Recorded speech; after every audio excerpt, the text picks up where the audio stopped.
The wine bottle shattered against marble, red liquid spreading across white tablecloth like blood from a fresh wound. In that single frozen moment, Claire Bennett's hands stopped trembling. The shy waitress who'd spent 3 years making herself invisible was about to destroy a billionaire's empire, or save it. Adrian Cole's face had gone purple with rage. His finger pointed at her like a loaded gun, and 5 of the world's most powerful investors sat waiting to see if the terrified woman holding a decanter would dare to speak. She did, and nothing would ever be the same. If you want to see how a single night can change everything, stay with me until the end. Hit that like button and drop a comment with your city so I can see how far this story travels. The rain came down like punishment. Adrian Cole stood under the awning of Lumiere, Manhattan's most exclusive restaurant, the kind of place that didn't advertise because it didn't need to, and watched water hammer the sidewalk in sheets. His driver had dropped him at the curb 3 minutes ago, and he still hadn't moved. Inside that building, in a private dining room he'd reserved 6 weeks in advance, 5 investors waited. Billions of dollars waited. The future of Cole Maritime waited. And Adrian Cole, who hadn't been afraid of anything since his wife died, felt something close to fear. He checked his phone. 7:58 p.m. The dinner started at 8. "Shit," he muttered, and pushed through the door. The interior hit him like a wall of warmth, low amber lighting, the murmur of quiet wealth, the smell of butter and wine and money. The maitre d' recognized him instantly, as they always did.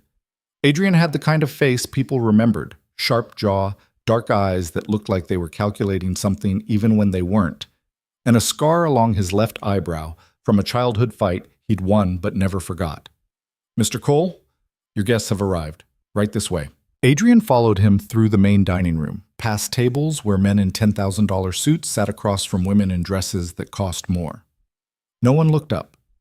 That was the thing about real wealth. It didn't need to announce itself. The private room was in the back, separated from the restaurant by frosted glass doors and soundproofing thick enough to bury secrets. Adrian straightened his tie, rolled his shoulders back, and stepped inside. They were already seated. 5 men, 5 countries, 5 different ways to smile without meaning it. There was Dubois from France, silver-haired and sharp-eyed, who controlled half the Mediterranean ports. Hoffmann from Germany, built like a truck and twice as blunt, whose logistics empire moved everything from cars to missiles. Marchetti from Italy, slender and elegant, whose family had been in shipping since before Columbus. Volkov from Russia, stone-faced and dangerous, who'd survived 3 regime changes and come out richer each time.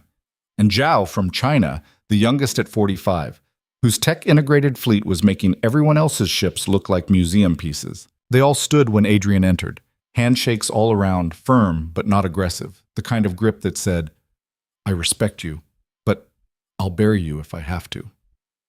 "Gentlemen," Adrian said, and he hated how his voice sounded, steady, controlled, but with an edge he couldn't quite hide. "Thank you for coming." "We nearly didn't," Dubois said in lightly accented English. "Your weather is terrible."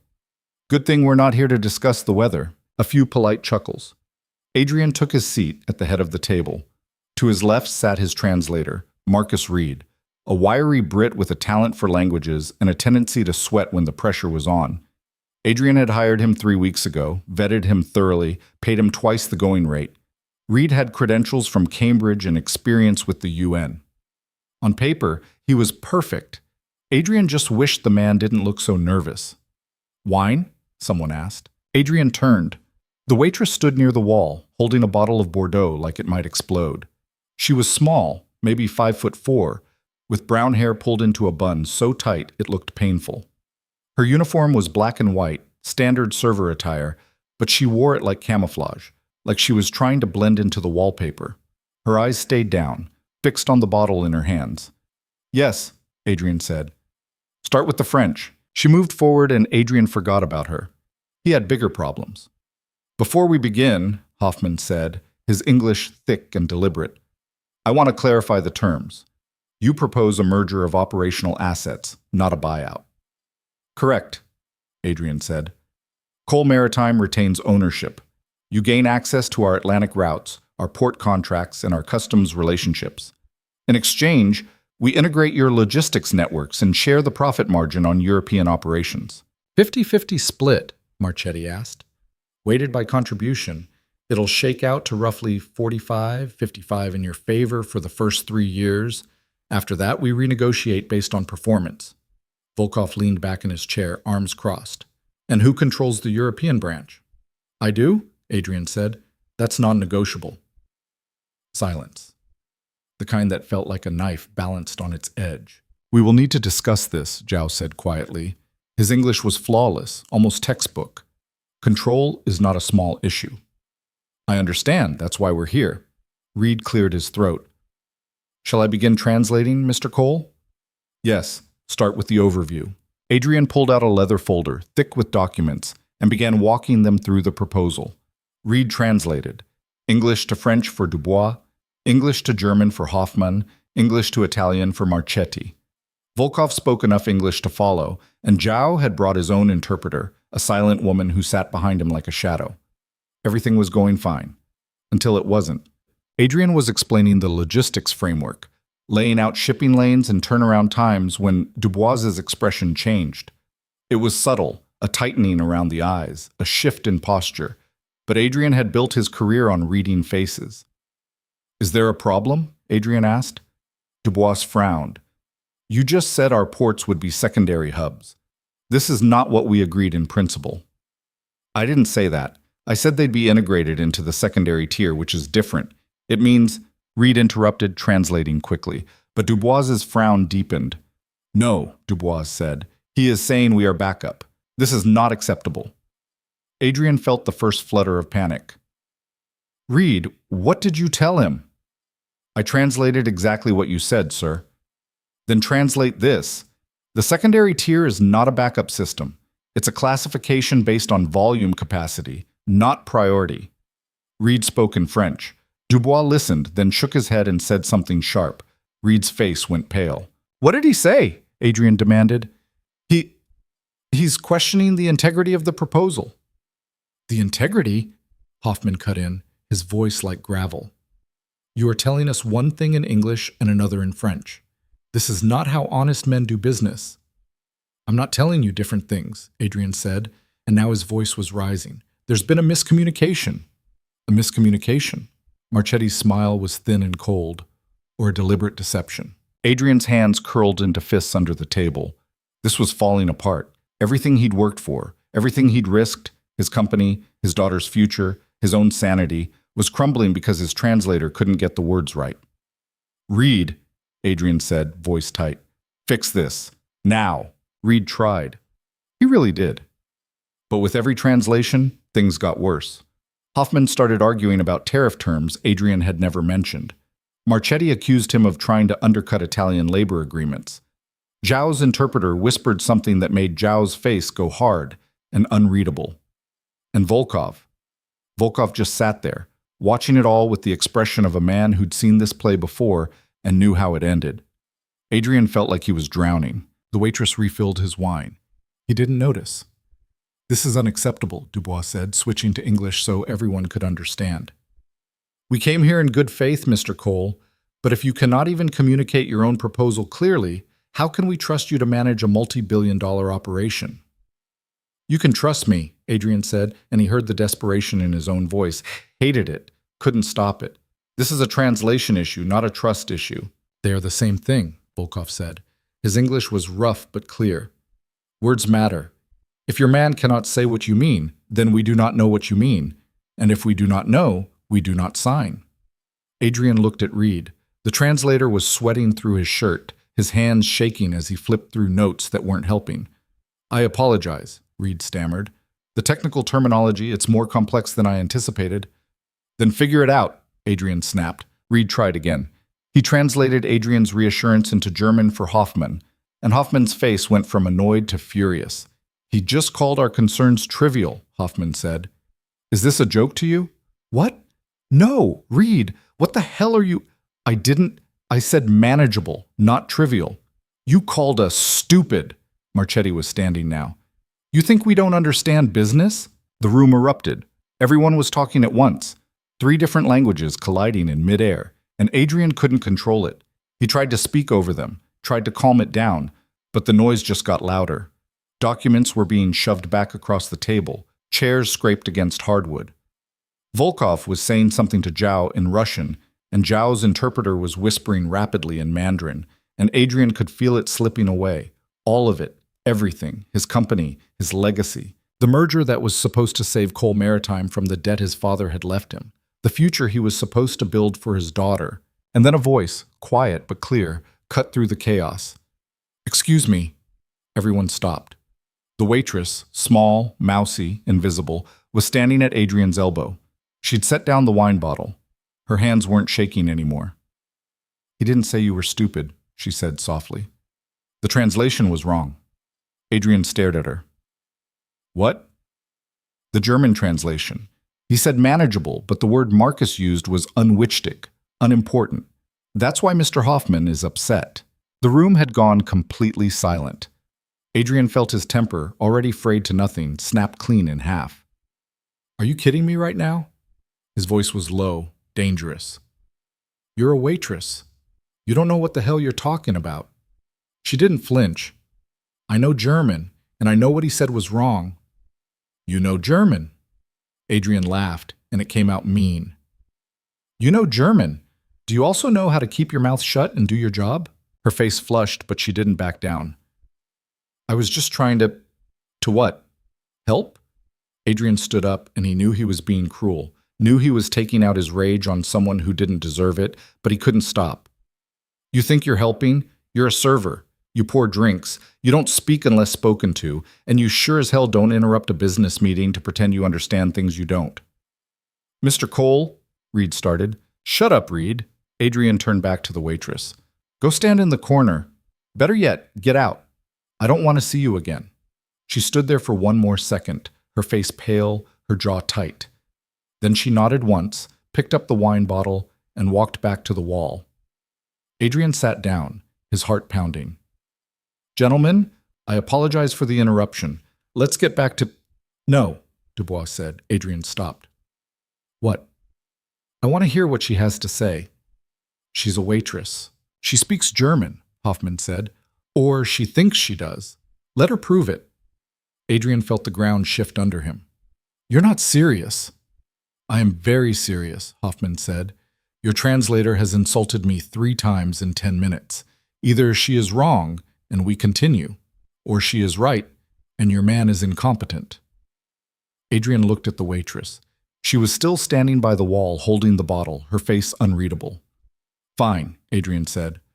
"Go ahead, embarrass yourself." She set the bottle down, wiped her hands on her apron, and when she spoke, her voice was different, steadier, clearer, like she'd been holding it back and finally let it go. "Herr Hoffman," she said in flawless German, "Mr. Cole did not mean to insult you. He said your concerns were manageable, which in this context means they can be addressed through the operational framework he's proposing. The word Marcus used, unwichtig, was incorrect. The proper translation would be handhabbar or zu bewältigen. I apologize for the confusion." Hoffman's eyebrows went up. He stared at her, then at Adrian, then back at her. "Your accent is Bavarian," he said slowly, in German. "My father was from Munich," she replied, still in German. "I grew up speaking both." Hoffman sat back in his chair. "Well," he said, switching to English, "she's right. That is what he should have said." Adrian felt like he'd been punched. Dubois leaned forward. "And the French? What did he tell me?" The waitress hesitated, glancing at Adrian. He didn't know what to say. Didn't know what to do. His entire reality had just tilted sideways. "Go on," Marchetti said, and he was smiling now, amused. "Tell us." She took a breath. Then she spoke in French, rapid, fluent, with the same precision she'd used in German. Dubois listened, his expression shifting from suspicion to surprise to something close to approval. "She is correct," Dubois said. "He told me the ports would be auxiliary, which sounds like we are an afterthought. What Mr. Cole meant was integrated into the distribution framework, yes?" "Yes," Adrian said, and his voice sounded far away. "Then why didn't your man say that?" Volkov asked. Everyone looked at Reed. The translator had gone gray. Reed started. You thought wrong," Zhao said quietly. His interpreter whispered something. Zhao nodded.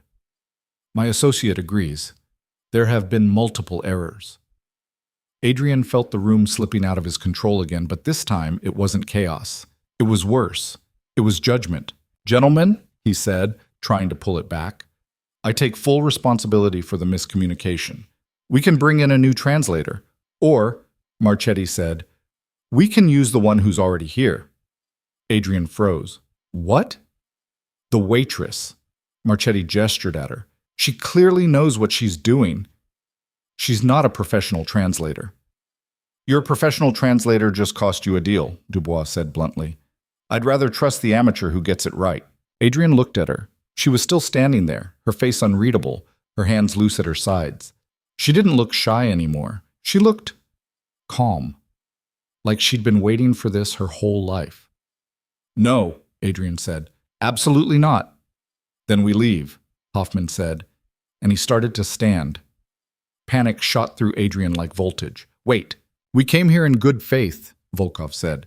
"You have wasted our time with bad translations and worse temper. If you cannot find someone who speaks clearly, then we are done." "She's a waitress," Adrian repeated, but even he could hear how weak it sounded. "I don't care if she's a janitor," Dubois said.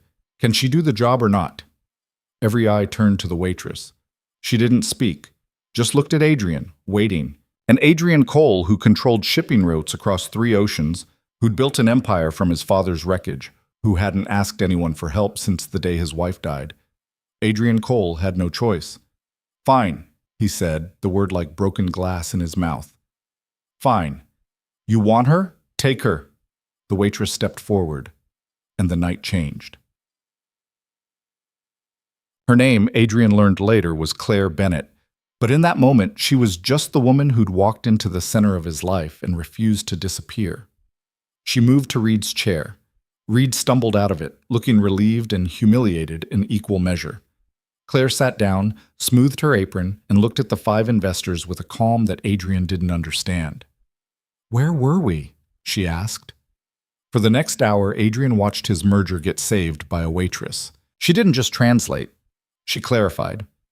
Every time Adrian explained a concept, she broke it down in each language, French for Dubois, German for Hoffman, Italian for Marchetti, and then, when Volkov muttered something in Russian, she answered him in flawless Russian that made the old man's eyes go wide. "You speak Russian?" Volkov asked in English. "My mother was from St. Petersburg," Claire said. "I grew up with it." "Your accent is northern, educated." She was a literature professor. Volkov studied her for a long moment. Then he smiled. Not the polite business smile, but something real. "Then we will get along." Adrian just sat there, watching it happen. Watching his control evaporate. Watching the investors stop looking at him and start looking at her. She explained the logistics networks better than he had. She answered questions about tariffs and port schedules with precision Adrian didn't know she had. She smoothed over the tension Reed had created, turning suspicion back into trust, chaos back into order. And Adrian hated it. No, that wasn't right. He didn't hate her. He hated that he'd been wrong. Hated that he'd yelled at her, humiliated her, dismissed her as just a waitress when she was clearly something else entirely. Hated that she was better at this than Reed, better than Adrian had expected anyone to be. Hated that she'd seen him lose control. "Mr. Cole?" He looked up. Marchetti was watching him. "The profit-sharing model," Marchetti said. "You mentioned renegotiation after 3 years. What are the terms?" Adrian opened his mouth, closed it. He'd had a whole section prepared for this, graphs and projections, but his brain felt scrambled. "We review performance metrics," he started. "If the European branch exceeds projected revenue by more than 15%, we adjust the split to 60-40 in our favor," Claire finished smoothly, in Italian. "With additional bonuses for early delivery benchmarks and customer retention rates above 92%. Marchetti nodded. "And if we underperform?"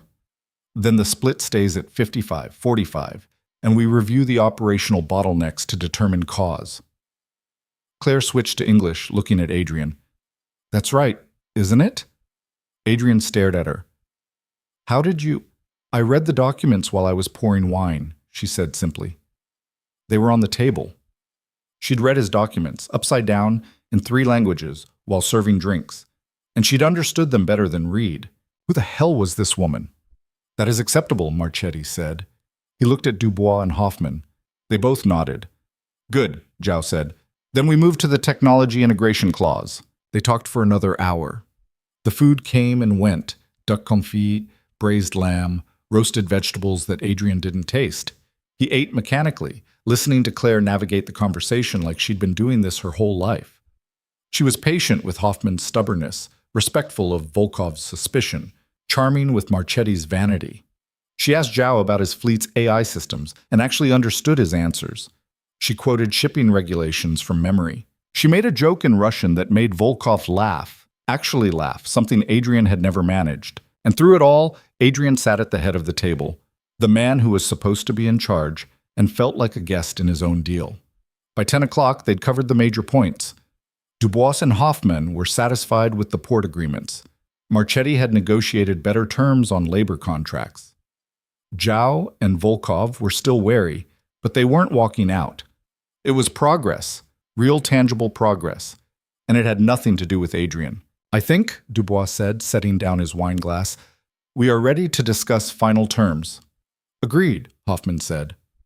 Adrian should have felt relief. Instead, he felt hollow. Before we do, Volkov said, and his voice carried weight, I have a question. Everyone looked at him. This woman, Volkov gestured at Claire. She is not your employee, Mr. Cole. No, Adrian said slowly. She works for the restaurant. Then why is she here? It was a fair question, and Adrian didn't have a good answer. Because your translator was incompetent, Marchetti said, and she was not. Exactly, Volkov said. He looked at Claire. What is your name? Claire Bennett. Miss Bennett, you have done more for this deal tonight than anyone else at this table. Why? Claire hesitated. For the first time all night, she looked uncertain. I don't know, she said finally. I heard the mistakes, and I couldn't let them stand. Why not? Because words matter, Claire said. And when they're wrong, people get hurt. Silence. The kind that felt like respect. I like her, Volkov said, looking at Adrian. You should hire her. I don't need, Adrian started. You need her, Dubois interrupted. Reed almost destroyed this deal in an hour. She saved it in one. If you are serious about this merger, you need someone we can trust to communicate clearly. She's a waitress, Adrian said, and it sounded weaker every time. She's a translator, Hoffman corrected. A damn good one. Adrian looked at Claire. She was watching him with those calm, unreadable eyes. No triumph, no smugness, just waiting. Miss Bennett, Adrian said carefully, do you have experience in corporate translation? No? Any formal training? I have a master's degree in comparative linguistics from Columbia, she said quietly. But I haven't used it in 3 years. The table went silent again. Columbia, Zhao repeated. That is a very good school. It was, Claire said. Why are you working as a waitress? Marchetti asked. And it wasn't cruel, just curious. Claire's face shuddered. Personal reasons. No one pushed. But Adrian saw the glances exchanged around the table. The investors reassessing her, realizing she wasn't what she'd seemed. Neither had he. Here is what I propose, Volkov said. Miss Bennett stays for the rest of this negotiation. We pay her as a consultant. If the deal closes, Mr. Cole hires her formally. If it doesn't, she walks away with our money and our thanks. That's not, Adrian started. I agree, Dubois said. As do I, Hoffman added. Marchetti nodded. Zhao's interpreter whispered something, and Zhao said, Yes, this is fair. 5 investors, 5 agreements, and Adrian hadn't been asked. He looked at Claire. What's your rate? I don't have one. Name a number. She thought about it. $5,000? For the night? Adrian's eyebrows went up. That was more than Reed was getting. For the night, she confirmed. It was a power play. A small one, but deliberate. She knew she had leverage now, knew they needed her more than she needed them. Adrian respected that, even as it infuriated him. Done, he said. But you work for me, not them. Clear? Crystal, Claire said. She stood up, untied her apron, and set it on the back of her chair. Underneath, she was wearing a simple black dress, professional but plain.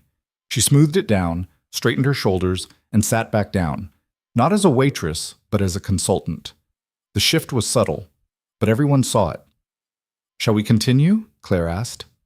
And they did. Cute. The deal closed at 2:47 a.m. Adrian signed first, his signature bold in black across the merger documents.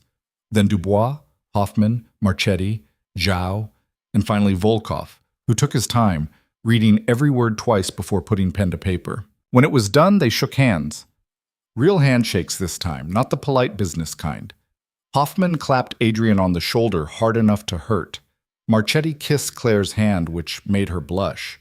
Volkov said something in Russian that made her laugh. "Congratulations, Mr. Cole," Dubois said. "You've just become a very powerful man." "We'll see," Adrian said. They filed out one by one, leaving Adrian and Claire alone in the private dining room. The table was a mess. Empty wine bottles, stained napkins, documents scattered everywhere. The candles had burned down to nubs. Outside, the rain had stopped, but the windows were still streaked with water. Claire started gathering papers. "Leave it," Adrian said. She stopped. I said, leave it." He sat down, suddenly exhausted. "Sit." She sat. For a long moment, neither of them spoke. Adrian poured himself a glass of water, drank half, set it down. "I owe you an apology," he said finally. Claire didn't answer. "I was wrong. About you. About what you knew. I shouldn't have yelled at you." "You were under pressure," Claire said quietly. "That's not an excuse." "No," she agreed. "It's not." Adrian looked at her. Really looked at her, for the first time all night. She wasn't beautiful in the obvious way. No model cheekbones, no striking features. But there was something in her face, something steady and strong that he hadn't seen before. "Columbia," he said. "Master's in linguistics. That's not a casual degree." "No." "So why are you waiting tables?" Her jaw tightened. "I told you, personal reasons." "That's not an answer. It's the only one I'm giving." Adrian leaned back. "Fair enough." He'd pushed too hard already. "The investors want me to hire you," he said. "I know. Do you want the job?" Claire hesitated. "I don't know." "You don't know." Adrian laughed, tired. "You just saved $1 billion deal, and you don't know if you want to work for me." "I know what I'm worth," Claire said. "I'm just not sure you do." It was a challenge. Quiet, but unmistakable. "Try me," Adrian said. $80,000 a year, full benefits. Title of Senior Translation Consultant, not assistant, not coordinator. I report directly to you, not through HR. And I want it in writing before I start. Adrian whistled softly. "You don't ask for much." "I'm very good at what I do." "I noticed." He stood up, pulled out his phone. "I'll have my lawyer draft the contract tomorrow. You start Monday." "I didn't say yes." "You will," Adrian said, "because you know you're wasted pouring wine, and because you're too smart to walk away from this." Claire stood too. They were close now, close enough that Adrian could see the flecks of gold in her brown eyes, the faint scar on her chin, the exhaustion she was hiding. "You don't know anything about me," she said. "I know you're brilliant," Adrian said. "I know you're proud. And I know you just spent 6 hours proving you're better than every expert I hired. That's enough." She studied him for a long moment. Then she picked up her apron. "I'll think about it," she said. She walked to the door, opened it, and stopped. "Mr. Cole?" "Yeah?" "You're a good businessman," Claire said. "But you're a terrible boss. If I take this job, that changes." Then she left. Adrian stood alone in the empty room, surrounded by the wreckage of the most important night of his career, and he started laughing. Not because it was funny, because she was right. And because for the first time in years, he didn't mind being wrong. Claire didn't think about it. She took the job. Monday morning, 8:47 a.m., she walked into Cole Maritime's headquarters on Lexington Avenue wearing a gray suit she'd bought at a thrift store and shoes that pinched her feet. The building was all glass and steel, 43 floors of money and ambition, and when Claire stepped through the revolving doors into the marble lobby, she felt like an imposter. The security guard checked her ID twice. "Claire Bennett," he read aloud, squinting at her driver's license. You're new? Today's my first day. He handed it back, still suspicious. Executive floor is 42. Elevators are on your left. The elevator was empty except for a man in a suit that cost more than Claire's monthly rent. He didn't look at her. She watched the numbers climb, 10, 15, 20, and tried to remember how to breathe. The doors opened on 42. The space hit her immediately. Open concept, floor-to-ceiling windows overlooking Manhattan, desks arranged in precise rows like soldiers. Everyone was already working, typing, talking on phones, moving with the kind of purpose that came from knowing exactly what they were worth. Claire stood in the elevator bay, clutching her bag, and wondered what the hell she'd been thinking. You lost? A woman appeared at her elbow, mid-30s, red hair, sharper than a knife. Her badge read, Jennifer Wu, Chief Operations Officer. I'm looking for Mr. Cole's office, Claire said. Jennifer's eyes flicked over her, taking in the thrift store suit, the worn bag, the nervous hands.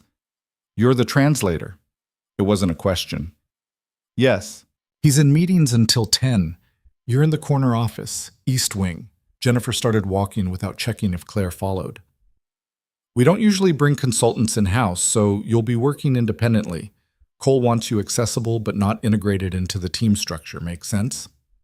Not really. It means you're here because the investors insisted, not because we need you. Jennifer stopped at a door, pushed it open. This is you. The office was small but had a window. A desk, a chair, a computer that looked new. A stack of folders waited on the desk, each labeled with a different country name. Those are your current projects, Jennifer said. Contracts that need translation review, correspondence with the European partners, legal documents for the merger finalization. You'll report directly to Cole, but operational questions go through me. Clear? Crystal, Claire said, borrowing Adrian's word from Friday night. Jennifer's mouth twitched, almost a smile.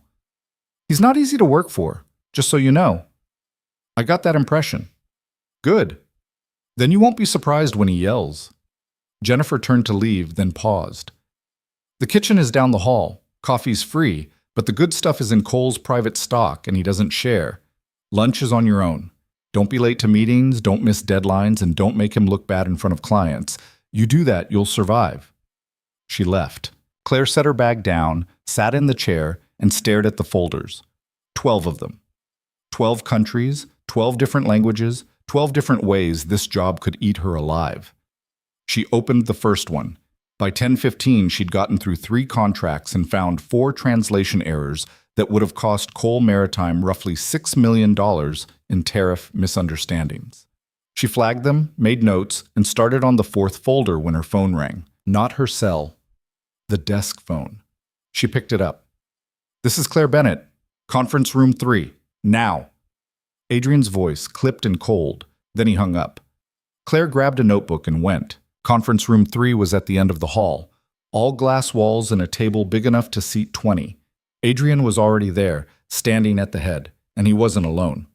Jennifer sat to his right, and across from her was a man Claire didn't recognize. 50s, expensive suit, the kind of face that came from too many client dinners and not enough sleep. Miss Bennett, Adrian said without looking up from his tablet. This is Richard Carver, our lead counsel. Richard, this is Claire Bennett, the consultant I mentioned. Richard nodded, didn't offer a handshake. We have a problem, Adrian said. He tapped his tablet, and the screen on the wall lit up with a contract, dense legal text in German. This is the revised port agreement from Hoffman. It came in this morning. I need it translated and reviewed by noon. Claire looked at the screen. 12 pages, single-spaced legal terminology so thick she could barely parse the first paragraph. Noon, she repeated. That's an hour and 45 minutes. I'm aware. That's not enough time for a proper legal review. Then do an improper one. Adrian finally looked at her and his eyes were hard.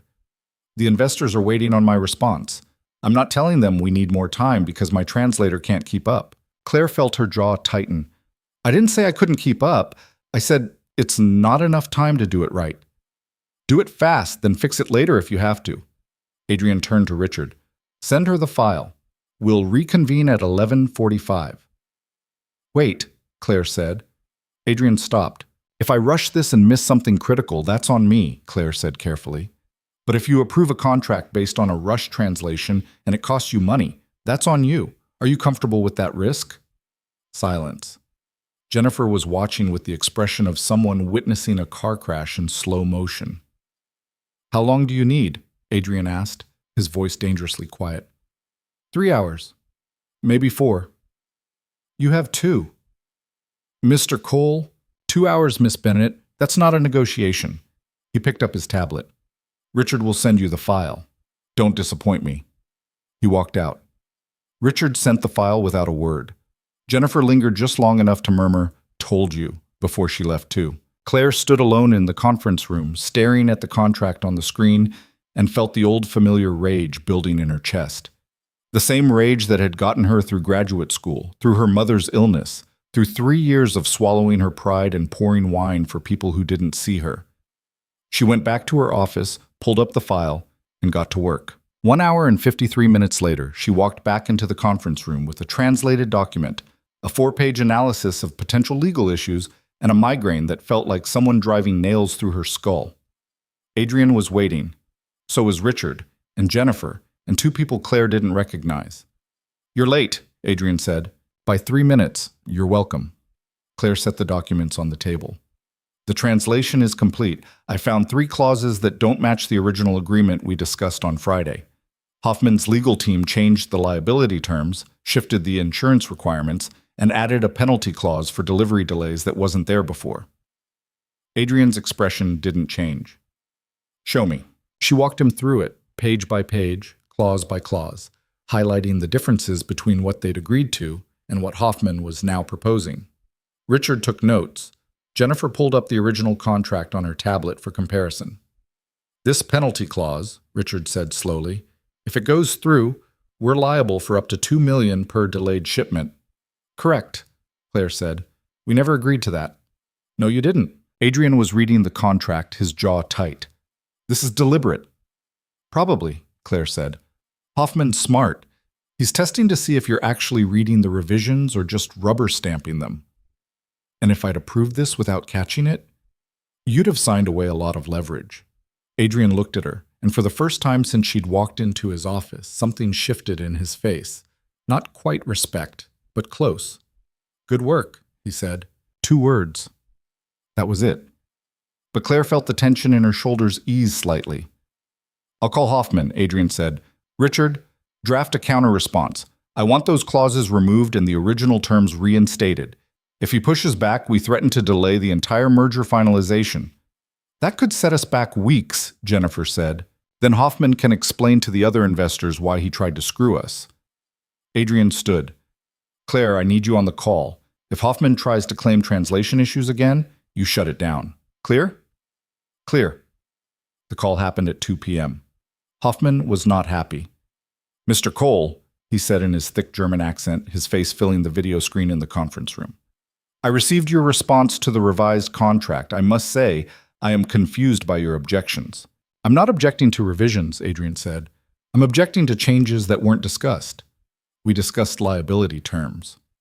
We discussed shared liability. Your new clause puts all penalty risk on Cole Maritime." Hoffman frowned. "That is not what the contract says." "It's exactly what it says." Adrian glanced at Claire. She pulled up the relevant clause on her tablet, held it up to the camera. "Paragraph 7, subsection 3, Claire said in German. "The language specifies that penalty fees for delays exceeding 48 hours are borne solely by the primary shipping contractor, which in this case is Cole Maritime. The original agreement stated penalties would be split proportionally based on operational control. This is a unilateral change." Hoffman's eyes narrowed. "You are the translator from Friday." "I am."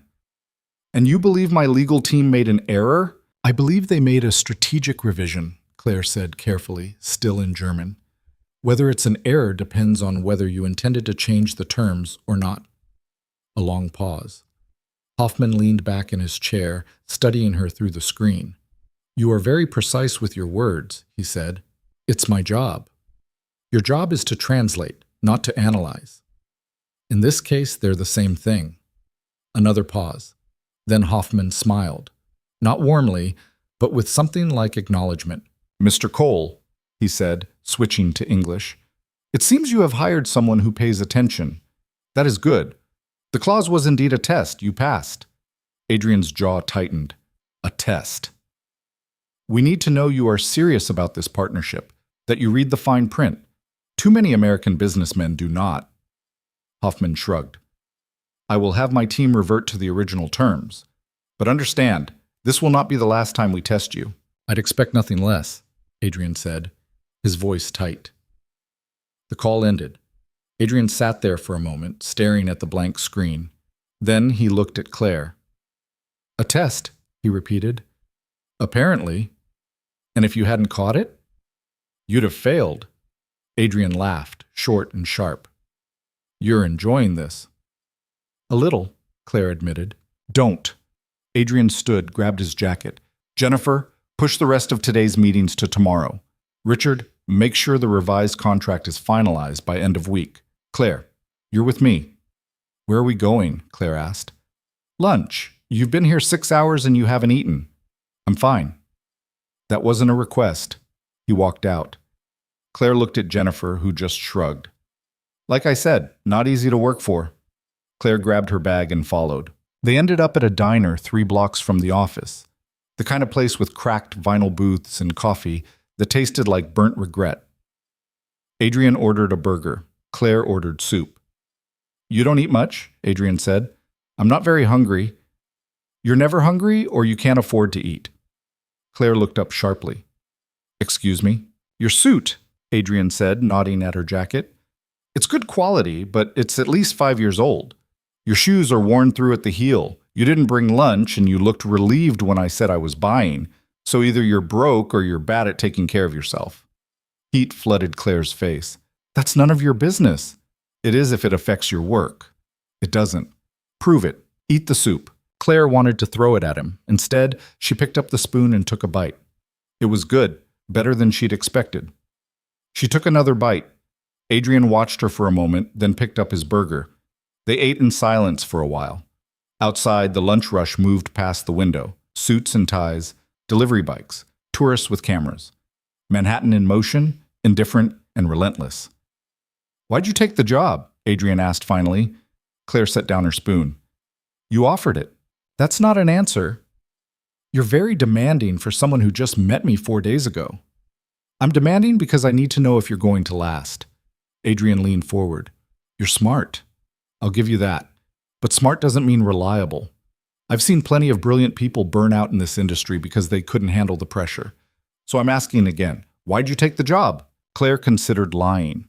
Considered telling him it was about the money, or the challenge, or the chance to use her degree again.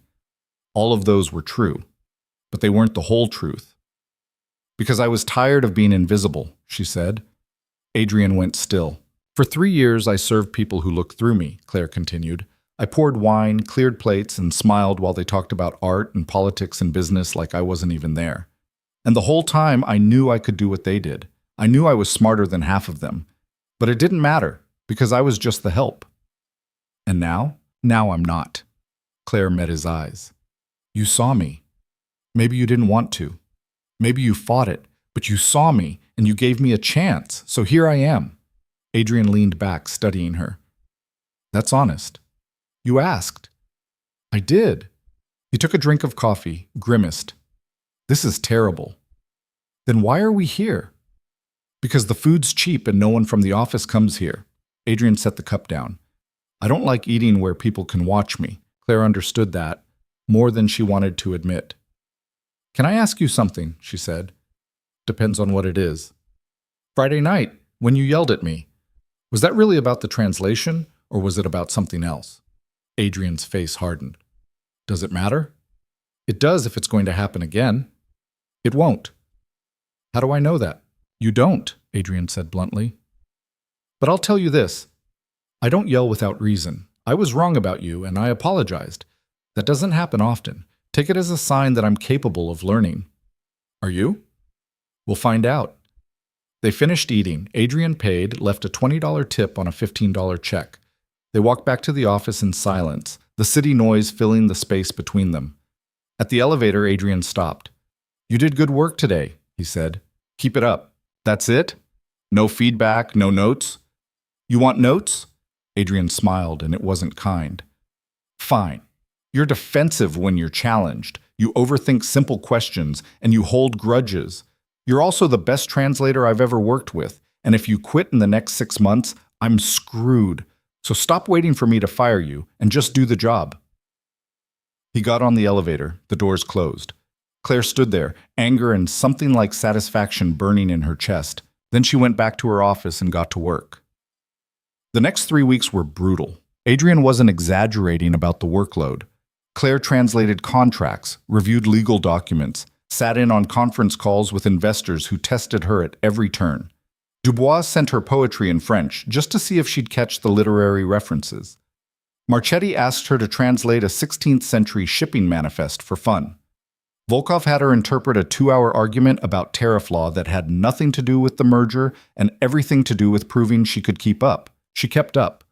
But it cost her. She worked 12-hour days, sometimes 14. She stopped eating lunch. She drank coffee until her hands shook. She went home to her tiny apartment in Queens and fell asleep on the couch with legal documents spread across her chest. And Adrian noticed. You look like hell, sick, he said one Thursday morning, walking into her office without knocking. Claire didn't look up from her screen. Good morning to you, too. When's the last time you slept? I slept. How many hours? Enough. Adrian closed her laptop. She glared at him.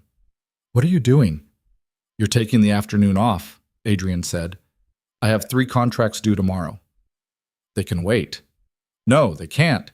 Marchetti needs the Italian version by 5, and Zhao's team wants the Mandarin translation for their board meeting. Claire, Adrian's voice was sharp. You're no good to me if you collapse. Go home. Sleep. Come back tomorrow. I don't need... That wasn't a request. They stared at each other. Claire's hands were shaking from too much caffeine and not enough food, and she hated that he could see it. Fine, she said, but if those contracts are late, I'll handle it. You don't speak Italian or Mandarin. Then I'll delay the deadlines. Adrian opened her laptop again, saved her work, and closed it. Go. Claire wanted to argue, but she was so tired and he was right, and she didn't have the energy to fight him. She went home. She slept for 16 hours.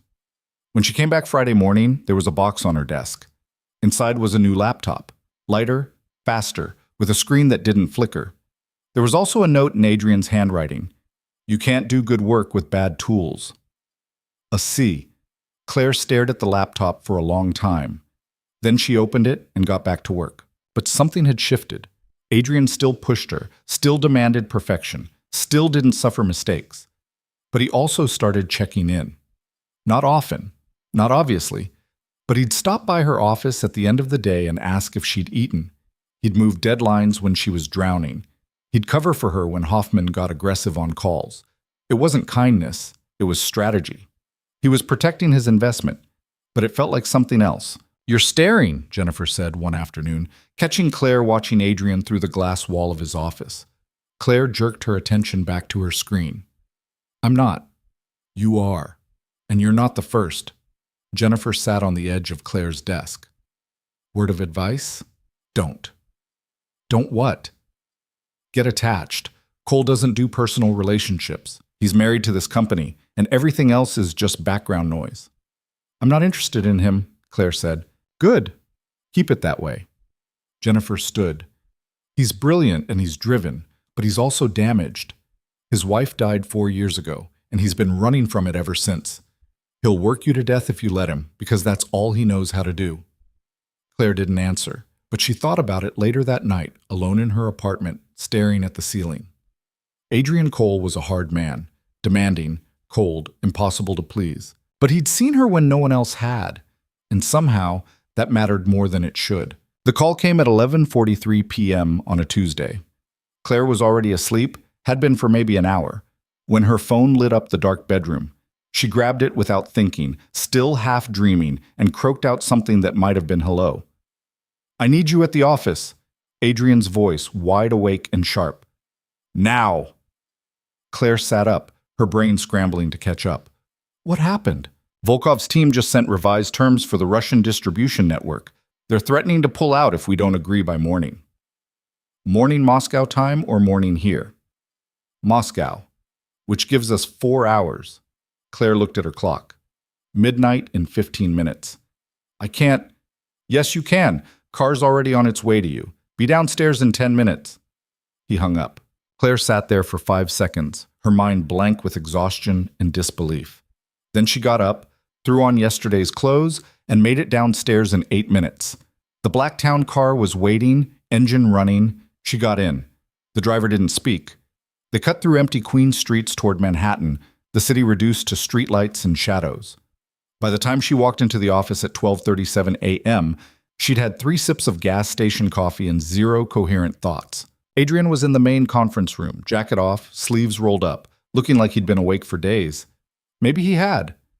Richard was there too, red-eyed and rumpled. Jennifer sat in the corner with her laptop, typing furiously. Finally, Adrian said when Claire walked in. He shoved a tablet at her. 23 pages, legal Russian. I need to know what we're actually agreeing to before I sign anything. Claire took the tablet. The text was dense, technical, and her eyes were so tired the Cyrillic letters kept blurring together. I'll need at least 2 hours, she said. You have 90 minutes. After that, I'm calling Volkov with or without your analysis. That's not enough time to... Then work faster. Adrian was already walking away, phone pressed to his ear. Richard, get our legal team on standby. Jennifer, pull the original framework agreement so we can compare. His voice faded as he moved into the adjacent room. Claire stood there holding the tablet, exhaustion and anger fighting for control. Richard cleared his throat. There's coffee in the kitchen. Fresh pot. You'll need it. Thanks, Claire muttered. She went to the kitchen, poured a cup that could strip paint, and went back to the conference room. She sat down, opened the document, and started reading. The Russian was complex, not just legal terminology, but deliberately obscure phrasing designed to hide intent. Whoever had drafted this knew exactly what they were doing.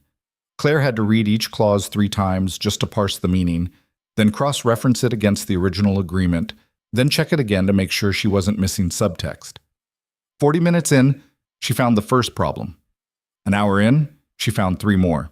At 2:14 a.m., she walked into the side office where Adrian was on a call with someone in Singapore. She stood in the doorway until he noticed her, then held up 4 fingers. He ended the call. Talk. 4 major changes, Claire said. She was running on fumes and caffeine and spite at this point. First, they've shifted the profit distribution model. Instead of quarterly payments, they want annual settlements with a 6-month delay for accounting verification. That ties up your cash flow for 18 months. Adrian's jaw tightened. Next, second, they've added a clause that gives them unilateral approval over shipping routes. If they don't like a route you choose, they can veto it without cause. That's operational control, which you explicitly refuse to give up. Bastards, keep going. Third, the liability insurance requirements. They've tripled the minimum coverage and specified that it has to be through Russian underwriters. That'll cost you an extra 12 to 15 million a year. And the fourth? Claire hesitated. This one was worse. The termination clause, she said. Original agreement stated that either party could exit with 6 months' notice and no penalty fees. The new version says Cole Maritime can only terminate if you buy out their entire stake at 130% of current valuation. But they can leave any time with 30 days' notice and no penalty at all. The room went dead silent. Adrian stared at her. Say that again. They can walk away whenever they want. You're locked in unless you pay them a fortune to leave. That's not a partnership, Richard said from the doorway. That's a hostage situation. Adrian stood up, moved to the window. Manhattan glittered below, indifferent and cold. He stood there for a long time, his reflection ghost pale in the glass. Did Volkov sign off on this? He asked finally. His name's on the document, Claire said. That doesn't answer my question. Did he sign off or did his legal team go rogue? Claire pulled up the signature page on her tablet. There's a digital signature with his credentials, but the timestamp is odd. It's dated 3 days ago, but the document metadata says it was created yesterday. Adrian turned. Meaning someone might have copied his signature from a previous document and pasted it onto this one. Can you prove that? Not without access to the original files, but the metadata inconsistency is enough to question the document's authenticity. Adrian looked at Richard. Opinion? If the signature's forged, the whole document is void, Richard said. But proving forgery means accusing Volkov's team of fraud. That's a nuclear option. What if we just ask him? Claire said. Both men looked at her. Ask him, she repeated. Call Volkov directly. Tell him you received a revised agreement and want to confirm he personally approved the changes. If he did, we deal with it. If he didn't, we just expose someone trying to sabotage the deal. Adrian checked his watch. 2:47 a.m. in New York, 9:47 a.m. in Moscow. He'll be in his office, Adrian said. He pulled out his phone, scrolled through contacts, hit dial. The call connected on the second ring. Cole, Volkov's voice came through, rough and amused. It is early for you, no? Early and getting earlier, Adrian said. He put the phone on speaker. I need to ask you about the revised distribution terms your team sent over. A pause. What revised terms? Adrian's eyes met Claire's. The document we received 3 hours ago, Adrian said carefully. 23 pages, signed with your credentials, requesting approval by 8 a.m. Moscow time. I signed nothing. Volkov's voice had gone hard. Who sent this? It came from your legal department's email server. Which lawyer? Adrian looked at Claire. She pulled up the email header. Dmitry Korsakov. Volkov said something in Russian that sounded like a curse. Korsakov works for Petrov.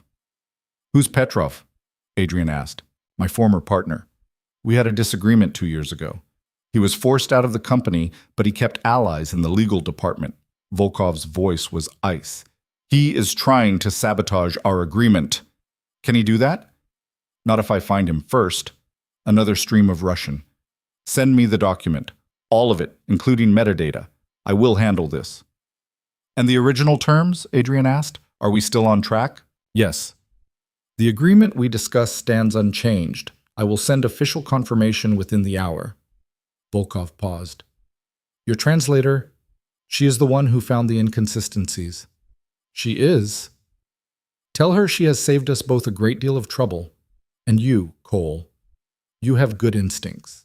Not many would think to call me directly. I didn't, Adrian admitted. Claire suggested it. A low chuckle.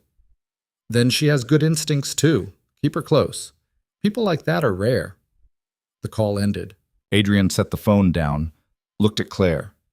She was leaning against the wall, her coffee cup empty, her face pale with exhaustion. You just prevented a sabotage, he said. I just did my job. No. Adrian walked toward her. Your job is translation. What you did was think 3 steps ahead and solve a problem I didn't even know existed. That's not standard consulting work, Claire. That's strategy. Claire didn't know what to say to that, so she didn't say anything. Go home, Adrian said. Get some sleep. Take tomorrow off. I have the Marchetti contracts. They can wait. You've earned a break. This time, Claire didn't argue. She was too tired to fight, and for once, Adrian's orders felt less like demands and more like concern. She went home. She slept until 2 in the afternoon. When she woke up, there were 6 missed calls from Jennifer and a text from Adrian. Volkov confirmed the sabotage. Korsakov's been fired. Original deal is back on track. Nice work. Claire stared at the message for a long time. Then she typed back, Thanks. See you Thursday. She made it until Friday before everything fell apart. It started with a phone call Claire wasn't supposed to hear. She was working late, again, translating a contract amendment for Dubois, when she heard Adrian's voice through the wall. His office shared a ventilation system with hers, and when he got loud, the sound carried. I don't care what the board thinks, Adrian was saying. The European branch needs centralized control, and I'm the one who's going to run it. A pause. Someone responding on the other end of the call. I built this merger from nothing, Adrian continued, his voice rising. I brought the investors together. I negotiated the terms. I'm not handing operational control to some committee that's never run a shipping company. Another pause. Longer this time. Then they can vote me out, Adrian said flatly. But until they do, I'm making the calls. He hung up. Something hit the wall, probably his phone. Claire sat very still, staring at her screen without seeing it. She'd known Adrian was under pressure, but she hadn't realized how much. The merger was supposed to be his triumph, the thing that secured Cole Maritime's future. But it sounded like the board didn't trust him to manage it. And if they didn't trust Adrian, what did that mean for the people who worked for him? She tried to focus on the contract, but the words wouldn't stick. After 20 minutes of reading the same paragraph, she gave up and went to get coffee. Adrian was in the kitchen. He looked like hell, tie loose, hair disheveled, exhaustion carved into every line of his face. He was pouring whiskey into a coffee mug. "That's not coffee," Claire said. Adrian didn't look up. "Your powers of observation are stunning. You okay? Do I look okay?" "No." He laughed, short and bitter. "At least you're honest." He took a drink, grimaced. "Board meeting tomorrow. They want to discuss my role in the European operations." "I heard." Adrian's eyes snapped to hers. "You were listening." "The walls are thin. I didn't mean to." He studied her for a moment, then shrugged. "Doesn't matter. You'll find out soon enough anyway." "Find out what?" "That they think I'm a liability." Adrian set the mug down harder than necessary. "Too aggressive. Too controlling. Too much of a risk. Never mind that I'm the one who saved this company after my father ran it into the ground. Never mind that I'm the one who built the relationships with Dubois and Hoffman and Volkov. They want someone safer, someone who won't rock the boat." "And you don't do safe," Claire said. "I don't do failure." Adrian picked up the mug again. "My daughter's future depends on this company. I'm not letting a bunch of risk-averse board members destroy what I've built just because they're scared." Claire had heard Adrian mention his daughter exactly once before, the night of the merger dinner in passing. She'd wondered about it since, but had never asked. "How old is she?" Claire asked now. Adrian blinked, caught off guard by the question. 6, almost 7. "What's her name?" "Emma." His voice softened, just slightly. "Emma Cole." "Does she know what you do?" "She knows I work a lot. She doesn't understand why." Adrian stared into the mug. Her mother would have understood. Sarah was good at explaining things to her, making it make sense. But I'm not Sarah. Claire heard the grief in his voice, raw and unhealed, even after 4 years. "She died young," Claire said quietly. It wasn't a question. 31. Brain aneurysm. No warning, no symptoms. She was fine one day and gone the next. Adrian's hands tightened around the mug. Emma was 3. Too young to understand death, old enough to know her mother was gone. I had to figure out how to be both parents while running a company that was drowning in debt. So I worked, and I kept working, because that's all I knew how to do. "And now you're still working," Claire said, "because it's still all I know." Adrian looked at her. "You think I'm a bastard for that?" "I think you're scared," Claire said. "And when you're scared, you get mean. I get it. I do it too." Adrian's laugh was rough. "You? Mean? You're the most careful person I've ever met." "Careful isn't the same as kind." "No," Adrian agreed. "It's not." They stood there in the empty kitchen, the office dark and silent around them. Outside, the city kept moving, cars and lights, and people who didn't know or care about 2 exhausted people trying to hold themselves together. "Why are you still here?" Adrian asked finally. "It's almost 9. Dubois' contract. It can wait." "You said that about 3 other projects this week, and they all ended up being urgent anyway." Adrian smiled, tired. "Fair point." He poured the rest of the whiskey down the sink. "Come on, I'll buy you dinner." "You don't have to, I know, but Emma's with her nanny tonight, and I don't feel like eating alone." He grabbed his jacket. "You like Thai food?" Claire hesitated. This felt like crossing a line. Not a professional one, exactly, but something close. "I like Thai food," she said. They went to a place in Midtown, small and crowded, with plastic chairs and overhead fluorescents that buzzed. The food was good. Adrian ordered too much: pad thai, green curry, spring rolls, mango sticky rice. Claire ate until she was full, then kept eating because it was the best meal she'd had in weeks. "You really don't feed yourself," Adrian observed. "I feed myself, just not well." "Why not?" Claire set down her fork. "Because good food is expensive, and I spent 3 years learning to live on nothing. It's a hard habit to break." "You're making decent money now." "Decent isn't the same as secure." Claire picked up her water glass. "I grew up without much. My dad was a translator. My mom was a professor. They were brilliant, but they were terrible with money. We were always one emergency away from broke. When my mom got sick, the medical bills buried us. My dad took every job he could find, but it wasn't enough. He died 6 months after she did. Heart attack. The doctors said it was stress. Adrian went still. How old were you? 27. I'd just finished my master's degree. Claire's voice was flat, clinical. I inherited their debt, their apartment, and about $3,000 in savings.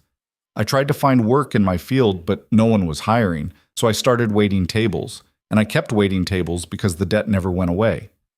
Is it gone now? Most of it. Another year, maybe 2, and I'll be clear. Adrian leaned back in his chair. You could have declared bankruptcy. And destroy my credit for a decade? No thanks. Pride, Adrian said.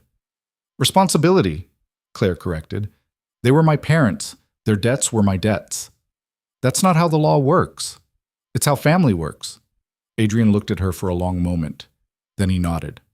Yeah, I guess it is. They finished eating. Adrian paid, left another massive tip. They walked back toward the office in silence. At the corner of Lexington and 43rd, Adrian stopped. I'm sorry, he said. Claire turned. For what? For assuming you were just a waitress who got lucky. For not seeing what you'd survived just to be standing in that room. Adrian's hands were in his pockets, his shoulders tight. You earned your place here. I should have said that earlier. Claire felt something crack open in her chest, something she'd been holding closed for years. Thank you, she said. Adrian nodded, started to turn away, then stopped. The board meeting tomorrow, he said. I'm going to fight for control of the European branch, and I'm probably going to lose. Why are you telling me this? Because if I lose, the new management might clean house, bring in their own people, and you're my hire, which means you're vulnerable. Claire's stomach dropped. Are you firing me? No. But I'm warning you that someone else might. Adrian met her eyes. I'm telling you this so you're not blindsided, so you can start looking for other options if you need to. I don't want other options, Claire said. I want this job. You might not have a choice. Then I'll fight for it. Claire stepped closer. You taught me that, whether you meant to or not. Adrian smiled, tired but real. I'm a terrible teacher. Probably, but I'm a fast learner. He left her at the subway entrance, walked back toward the office alone. Claire watched him go, then turned and headed underground. She didn't sleep that night, just lay in bed, staring at the ceiling, thinking about debt and death, and the strange, sharp man who'd given her a chance when no one else would. The board meeting happened at 10 a.m. Claire wasn't invited. But she watched from her office as Adrian walked into the executive conference room, his face carved from stone. 2 hours later, he walked out. Jennifer was waiting in the hallway. Claire saw them through the glass, saw Jennifer's face go pale, saw Adrian shake his head. Then Adrian looked toward Claire's office. Their eyes met across the floor.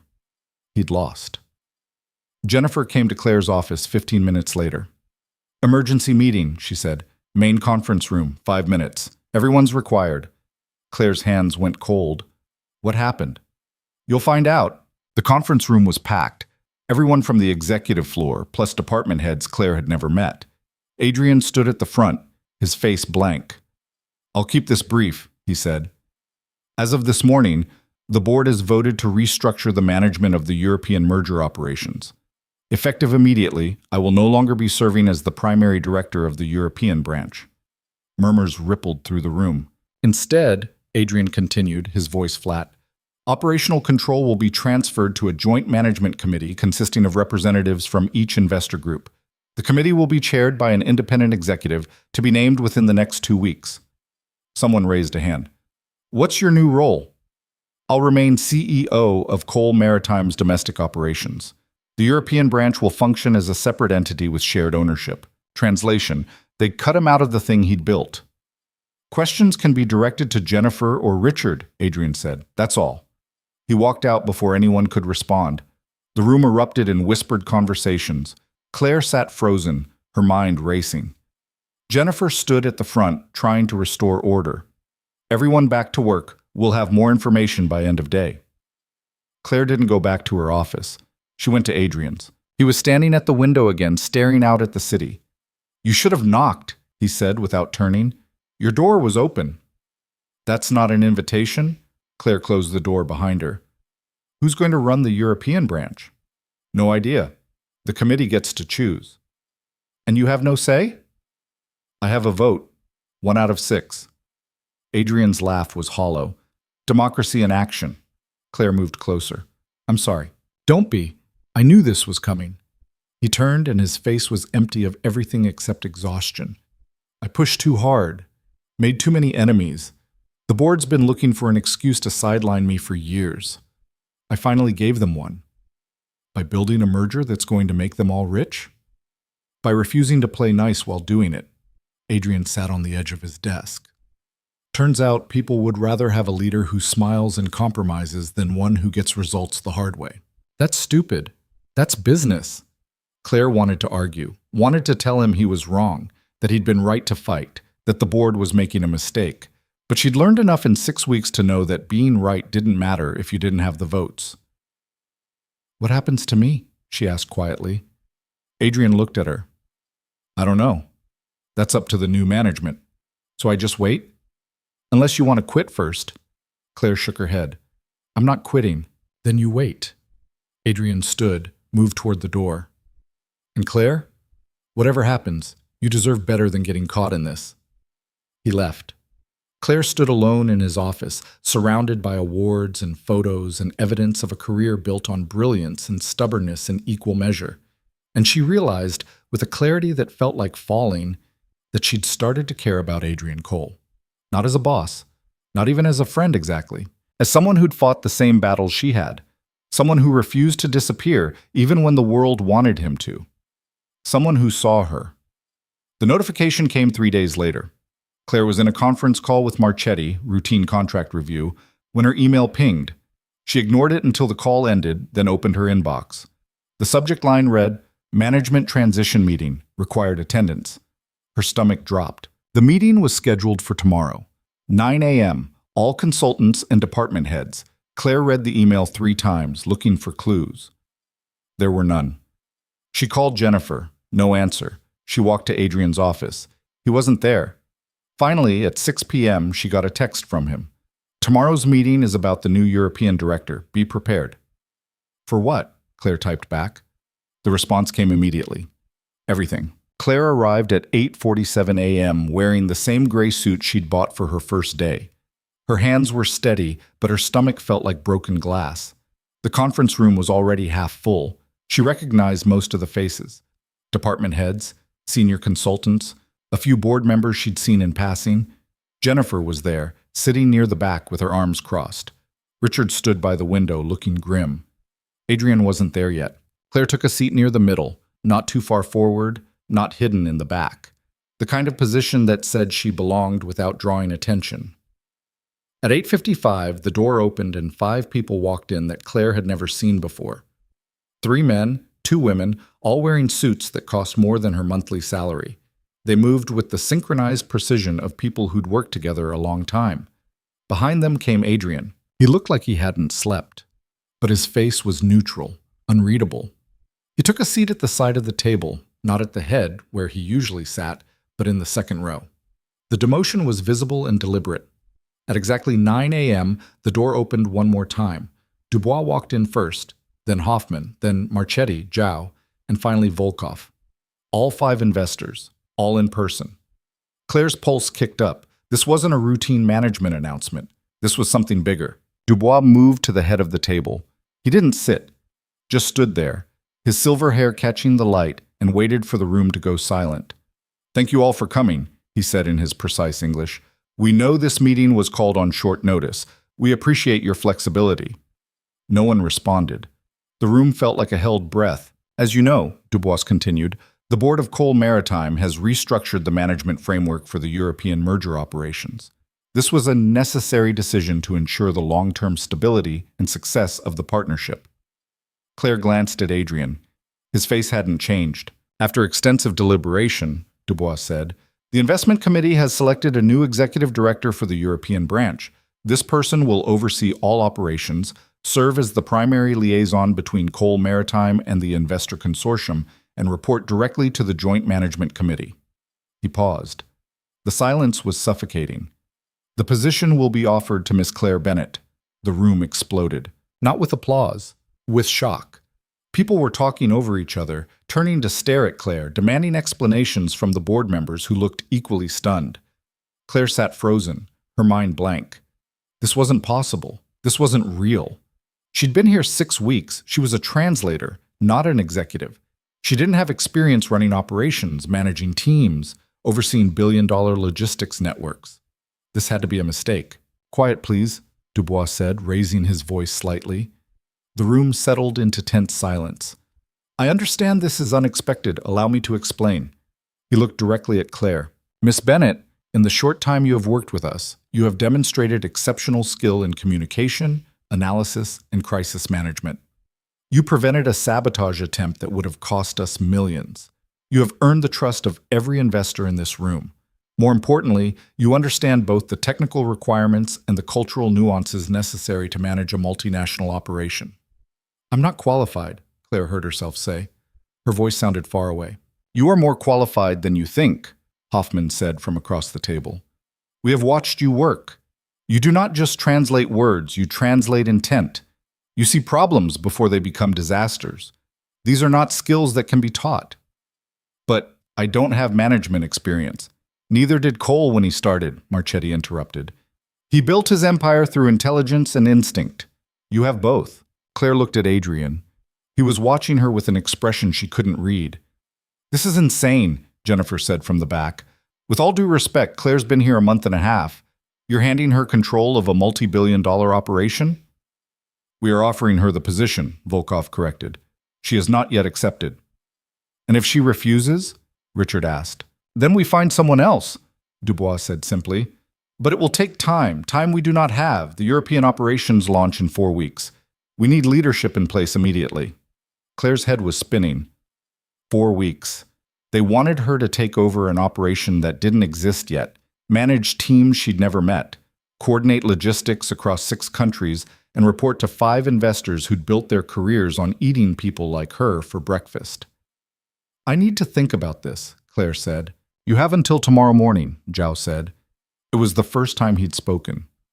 We understand this is a significant decision, but we cannot delay longer than that. What about Adrian? Claire asked, and she saw him tense at the sound of his name. He built this merger. He should be running it.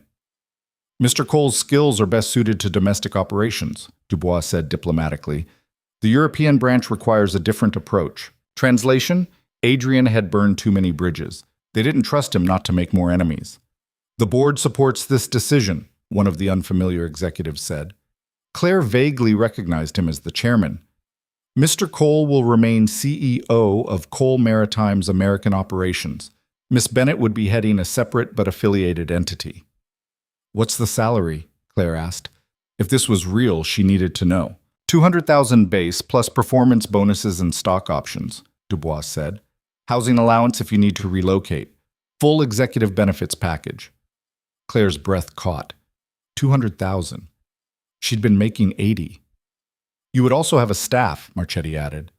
Operations managers in each major port city, an administrative team, legal support. You would not be doing this alone. But I would be responsible if it failed. Yes, Volkov said bluntly. That is what leadership means. Claire looked around the table. Every investor was watching her with varying degrees of expectation.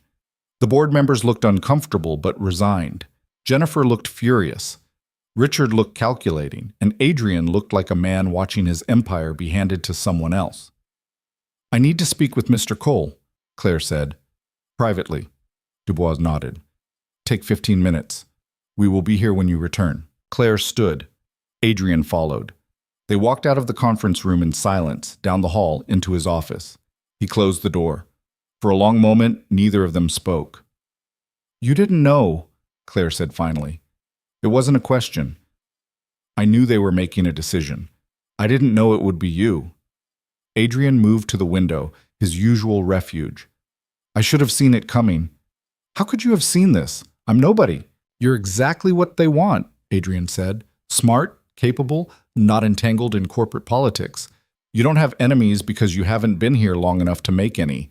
And most importantly, you're not me. This isn't about you. Everything in that room is about me. Adrian turned. They're replacing me with you because you're everything I'm not. Diplomatic where I'm blunt, patient where I'm demanding. They think you'll cooperate where I would fight. And what do you think? Adrian studied her. I think they're right, and I think you'd be good at it. Claire sat on the edge of his desk. I don't know how to run a company. No one does until they try. I learned by screwing up constantly. You'll learn faster because you're smarter. I'm not... Don't. Adrian's voice was sharp. Don't diminish yourself. Not now. You've spent 6 weeks proving you're exceptional. Don't backtrack just because someone's finally acknowledging it. Claire looked down at her hands. They were shaking. I'm scared, she admitted. You should be. Anyone who isn't scared of this job is too stupid to do it well. Adrian sat in the chair across from her. But fear doesn't mean you can't succeed. It just means you understand the stakes. What if I fail? Then you fail. But you'll fail doing something remarkable instead of spending the rest of your life wondering what would have happened if you'd been brave enough to try. Claire met his eyes. Is that what you tell yourself? Every single day. Adrian smiled, tired. The difference is, I've already failed. Multiple times. The board just made it official. You're still winning. This doesn't feel like winning. It will. Eventually. Adrian leaned forward. Listen to me. This isn't charity. The investors didn't offer you this position because they felt sorry for you. They offered it because you earned it. You saved deals, caught sabotage, built trust with people who don't trust anyone. That's not luck. That's skill. But I've only been here 6 weeks. And in 6 weeks, you've done what most people can't do in 6 years. That's the point, Claire. You're not just good at this. You're better than the people who've been doing it their whole lives. Claire wanted to believe him, wanted to feel the confidence he seemed to think she should have. But all she felt was the weight of expectation crushing down on her shoulders. If I take this job, she said slowly, what happens to you? I keep running the domestic operations, which is what I should have been doing all along instead of trying to control everything. Adrian's voice was flat. I'll be fine. Will you? Does it matter? Yes, Claire said, and she was surprised by how much she meant it. It matters. Adrian looked at her for a long moment. Something shifted in his face, softened, just slightly. I'll survive, he said quietly. I always do. The question is whether you will. Claire stood, straightened her suit, took a breath. I'm going to accept, she said. I know. But I want something from you first. Adrian raised an eyebrow. What?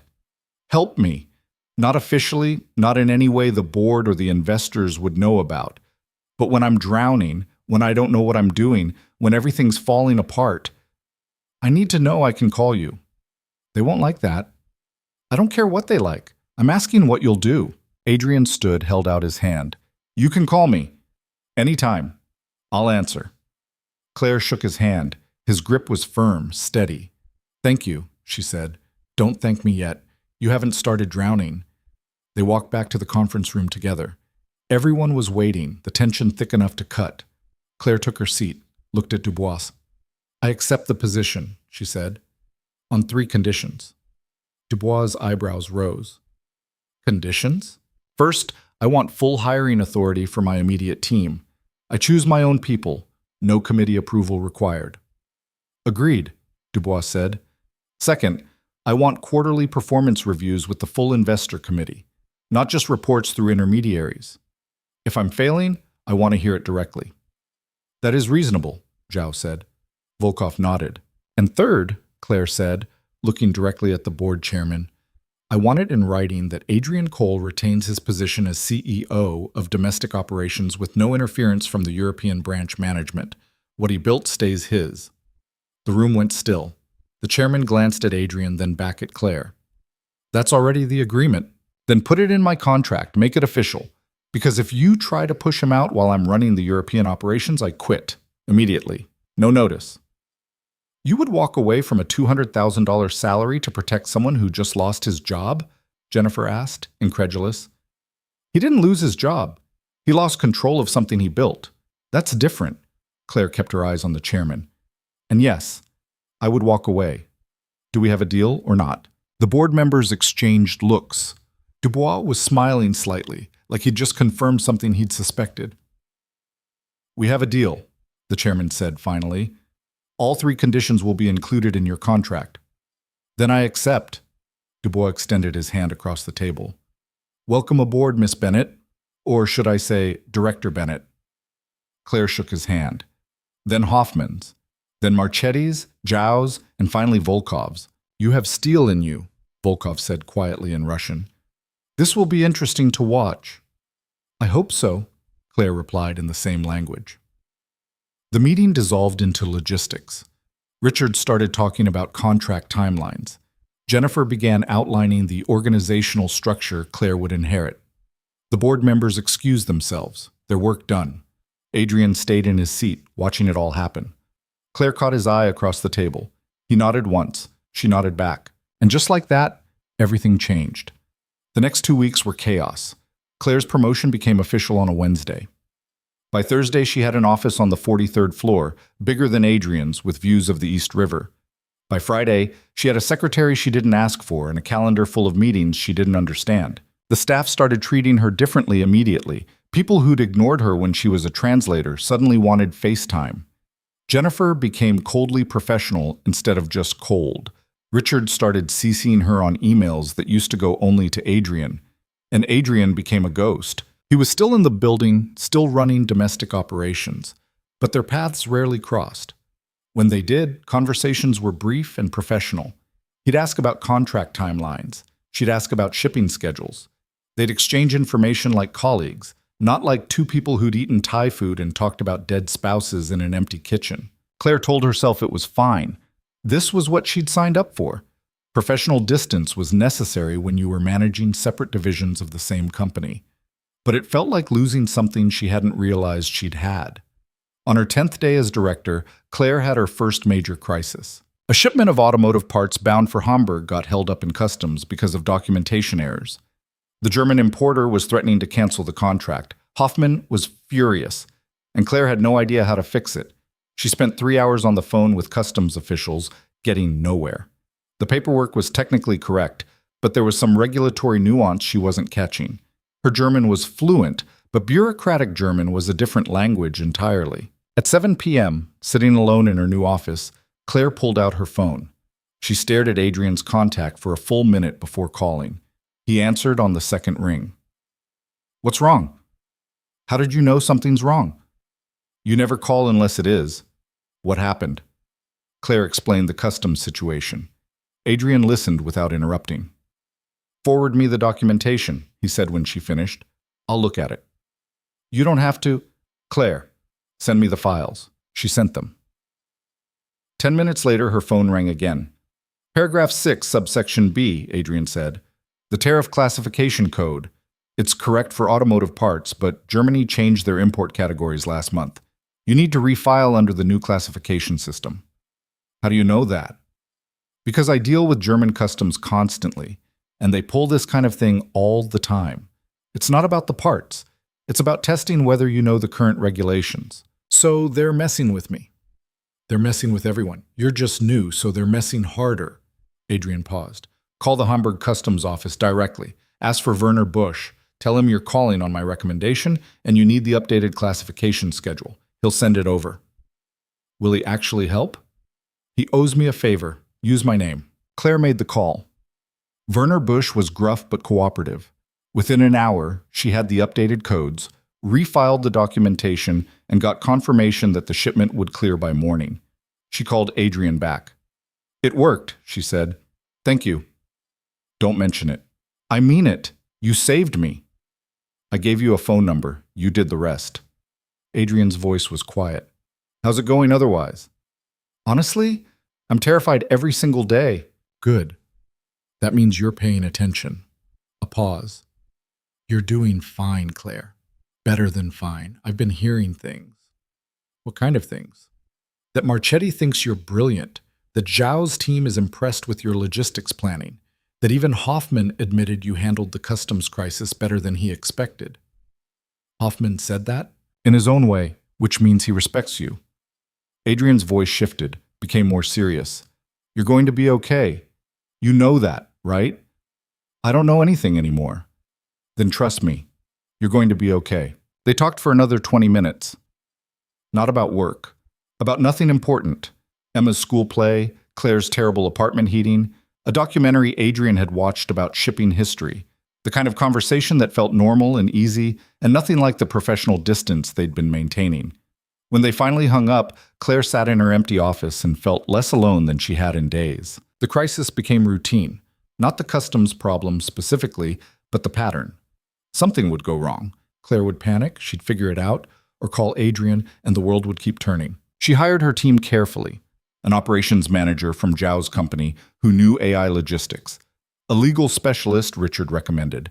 An administrative coordinator who'd worked with Marchetti and understood Italian business culture. She held her first management meeting and fumbled through it badly. She negotiated her first independent contract and got decent terms, but not great ones. She was learning, fast and messy and constantly off balance, but she was learning. 3 weeks into her new role, the investors called a meeting in Paris. All 5 of them would be there. They wanted Claire to present the first quarterly operational plan in person. It was a test, she knew. They wanted to see if she could handle the pressure of a room full of people who could destroy her career with a single vote. Claire flew to Paris on a Tuesday morning alone. The investors had offered to send someone with her, but she'd refused. If she was going to fail, she'd fail on her own terms. The meeting was at Dubois' office, a converted 19th century building near the Luxembourg Gardens, all marble and gold trim, and the kind of quiet that came with serious money. Claire arrived 15 minutes early. Dubois' assistant showed her to a conference room with floor-to-ceiling windows and a table that could seat 30. She was the only one there. She set up her presentation, tested the projector, arranged her notes. Her hands were shaking. She hid them under the table. The investors arrived together. Clearly they'd met beforehand to discuss strategy. They took their seats without ceremony. "Director Bennett," Dubois said. "Please proceed." Claire stood, pulled up the first slide, and started talking. She'd prepared for an hour. She talked for 90 minutes. She walked them through the operational framework she'd designed, port allocation schedules, shipping route optimization, customs coordination protocols. She showed them the cost projections, the risk assessments, the contingency plans for 12 different failure scenarios. She fielded questions in 4 languages. She defended her decisions without being defensive. She admitted gaps in her knowledge without appearing weak. And when she finished, the room was silent. Hoffman spoke first. "This is good work," he said simply. "Better than good," Marchetti added. "This is comprehensive." Zhao was reviewing the data on his tablet. "The AI integration proposal is smart. We should implement this across all operations, not just Europe." "I agree," Volkov said. "This is the first time someone has actually thought about the technology infrastructure instead of just throwing it at us and hoping it works." Dubois was smiling. "It seems our decision was correct." Claire felt something loosen in her chest. Relief, maybe. Or just the absence of terror. "There are still weaknesses," she said. "The insurance coordination needs work, and I'm not confident in the backup logistics for the Mediterranean routes." "Then fix them," Dubois said. "You have our support." "And our trust," Hoffman added. The meeting shifted to broader strategy. They talked for another 2 hours about expansion opportunities, regulatory challenges, competitive threats. Claire contributed when she could, stayed quiet when she couldn't. She was learning to read the room, to know when to speak and when to listen. By the time they finished, it was nearly 7 p.m. "We have dinner reservations," Marchetti said as they packed up. "You should join us." "I don't want to intrude." "You're not intruding. You're part of this now." Marchetti grinned. "Besides, Volkov wants to argue with you about tariff policy. It'll be entertaining." They went to a restaurant Claire couldn't pronounce, in a neighborhood she didn't know. The food was extraordinary. The wine was better. Volkov did indeed argue with her about tariff policy, and Claire held her own until he started laughing and admitted she'd made a good point. Somewhere between the main course and dessert, Claire realized she was enjoying herself. These men weren't just investors anymore. They were colleagues, maybe even allies. She flew back to New York the next morning, exhausted and exhilarated. When she got to the office, there was a note on her desk. "Heard Paris went well. Proud of you. AC." Claire stared at the note for a long time. Then she folded it carefully and put it in her desk drawer. The call came on a Saturday. Claire was at home attempting to do laundry and failing because she'd forgotten how the machines in her building worked. Her phone rang. Unknown number. She answered anyway. "Hello? Miss Bennett?" A woman's voice, young and uncertain. "This is Grace Holloway.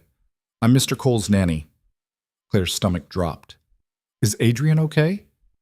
"Mr. Cole is fine, but there's been a situation with Emma. She's asking for him, but he's not answering his phone. I think it's dead. I didn't know who else to call." "What happened to Emma?" "She fell at the playground. Possible broken wrist. We're at Lenox Hill Hospital. She's scared and she wants her father." "I'll find him," Claire said. "I'm on my way." She hung up, grabbed her jacket, and was out the door in 30 seconds. She tried Adrian's phone, straight to voicemail. She tried his office line. No answer. She texted Jennifer, Richard, anyone who might know where he was. Nothing. Claire took a cab to Adrian's apartment building. She'd sent documents there before, knew the address. The doorman recognized her from her ID badge. "Is Mr. Cole home? Haven't seen him since yesterday morning, miss." Claire tried his phone again, still nothing. Then she remembered. Adrian had mentioned Emma's school play. That was today. He'd probably turned his phone off and forgotten to turn it back on. She got the school's address from a quick search, took another cab across town. The play was over. Parents were filtering out, holding children's hands, taking photos. Claire pushed through the crowd, looking for Adrian's dark hair, his sharp profile. She found him outside, talking to another parent. His phone was in his hand, dark and dead. "Adrian," Claire called. He turned, surprised. "Claire, what are you—" "Emma's in the hospital, possible broken wrist.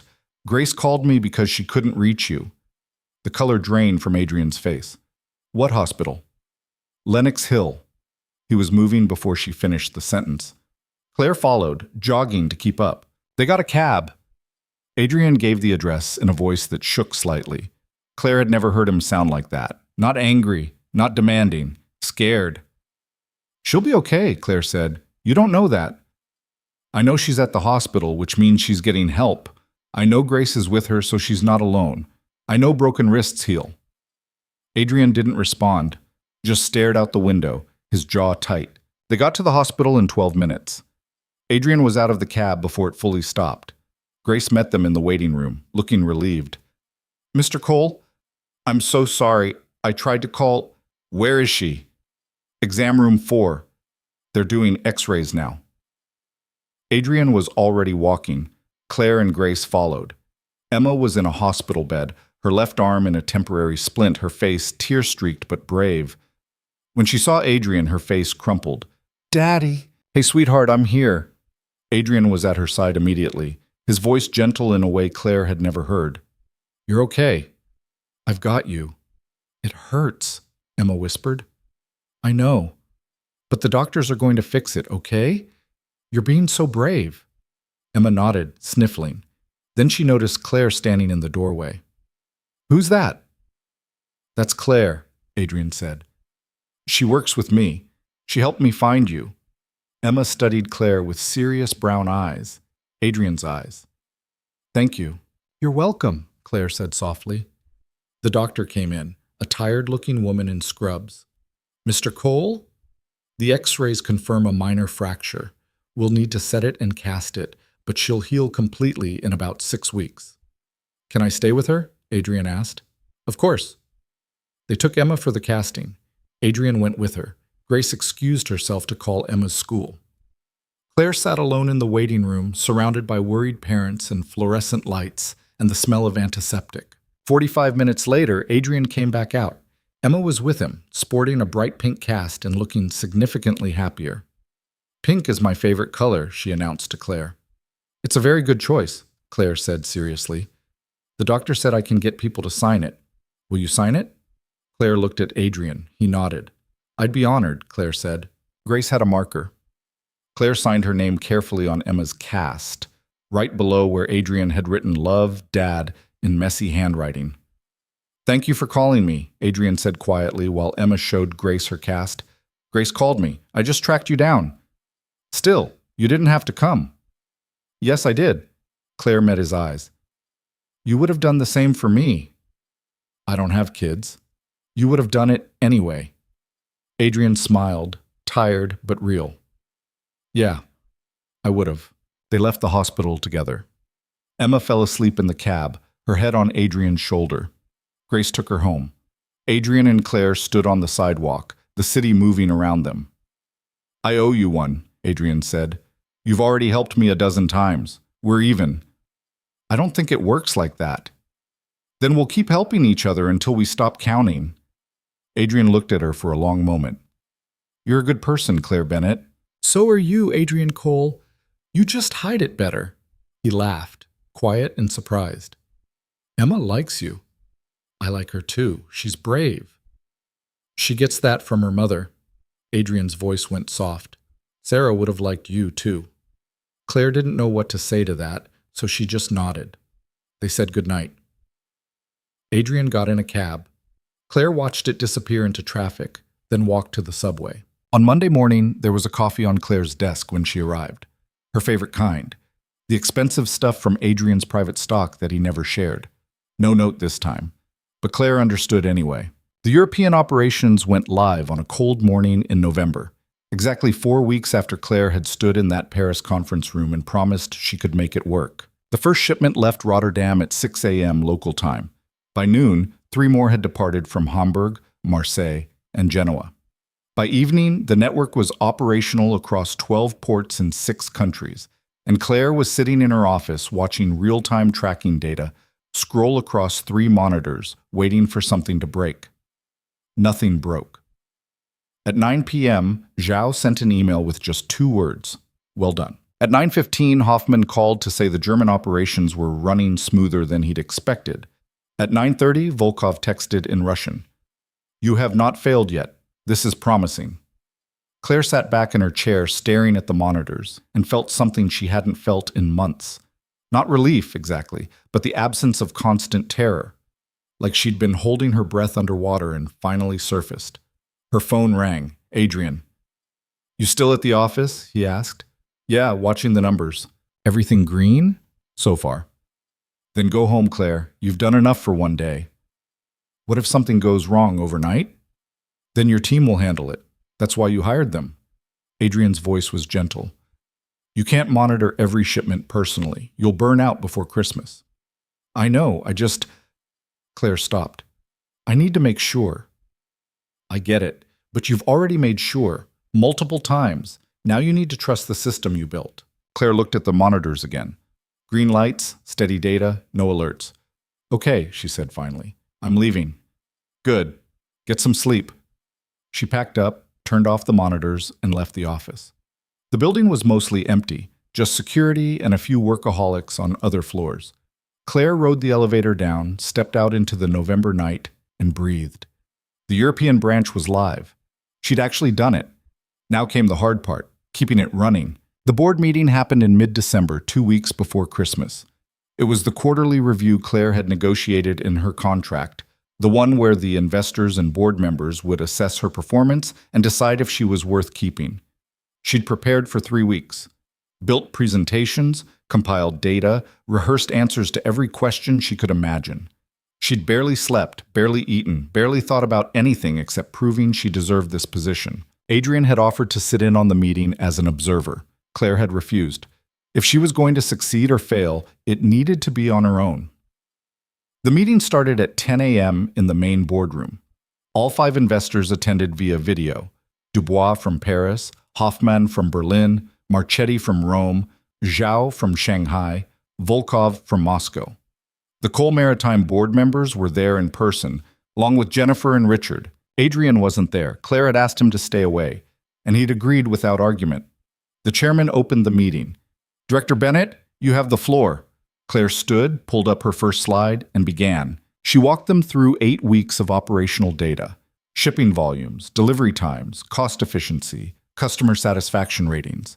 She showed them where the European branch had exceeded projections and where it had fallen short. She identified problems, a logistics bottleneck in Barcelona, communication issues with the Italian customs office, a software integration failure that had delayed 3 shipments. She didn't hide the failures, didn't make excuses, just presented facts and explained what she was doing to fix them.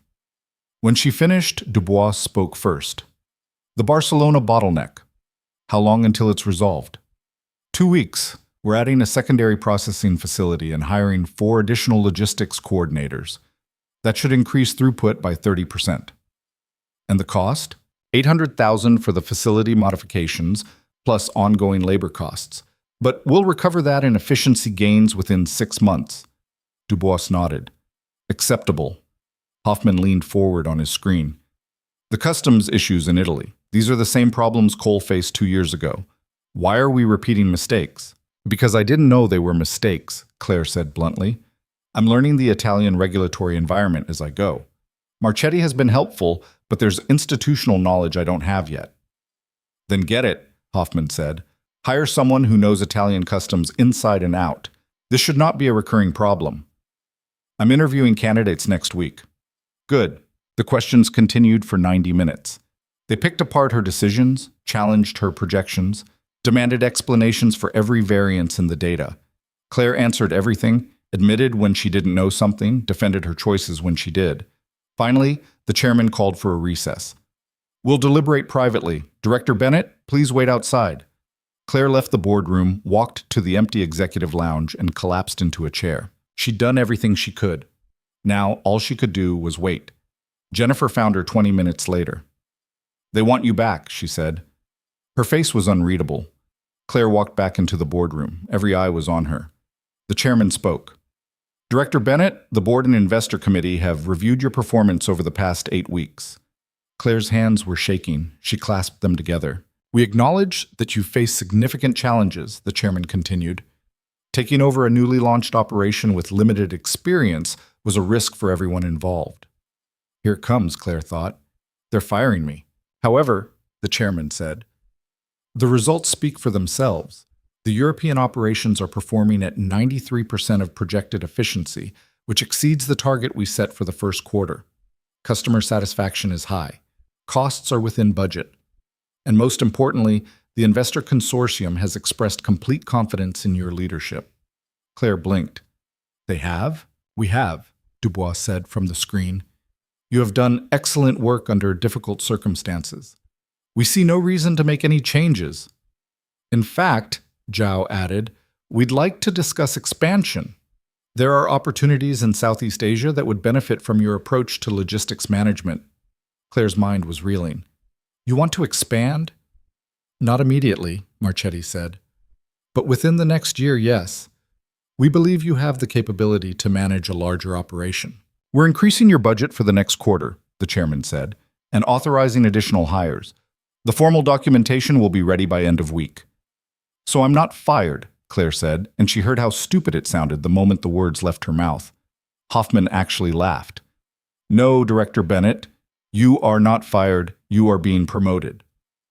The meeting ended 15 minutes later. Claire walked out in a daze. She'd survived. More than survived. She'd succeeded. Jennifer caught up with her in the hallway. Congratulations, she said, and for the first time since Claire had met her, Jennifer's smile looked genuine. You earned it. Thank you. For what it's worth, I didn't think you'd last a month. Jennifer shrugged. I was wrong. That doesn't happen often. Does this mean we're friends now? Don't push it. But Jennifer's smile widened slightly. Ask me again in 6 months.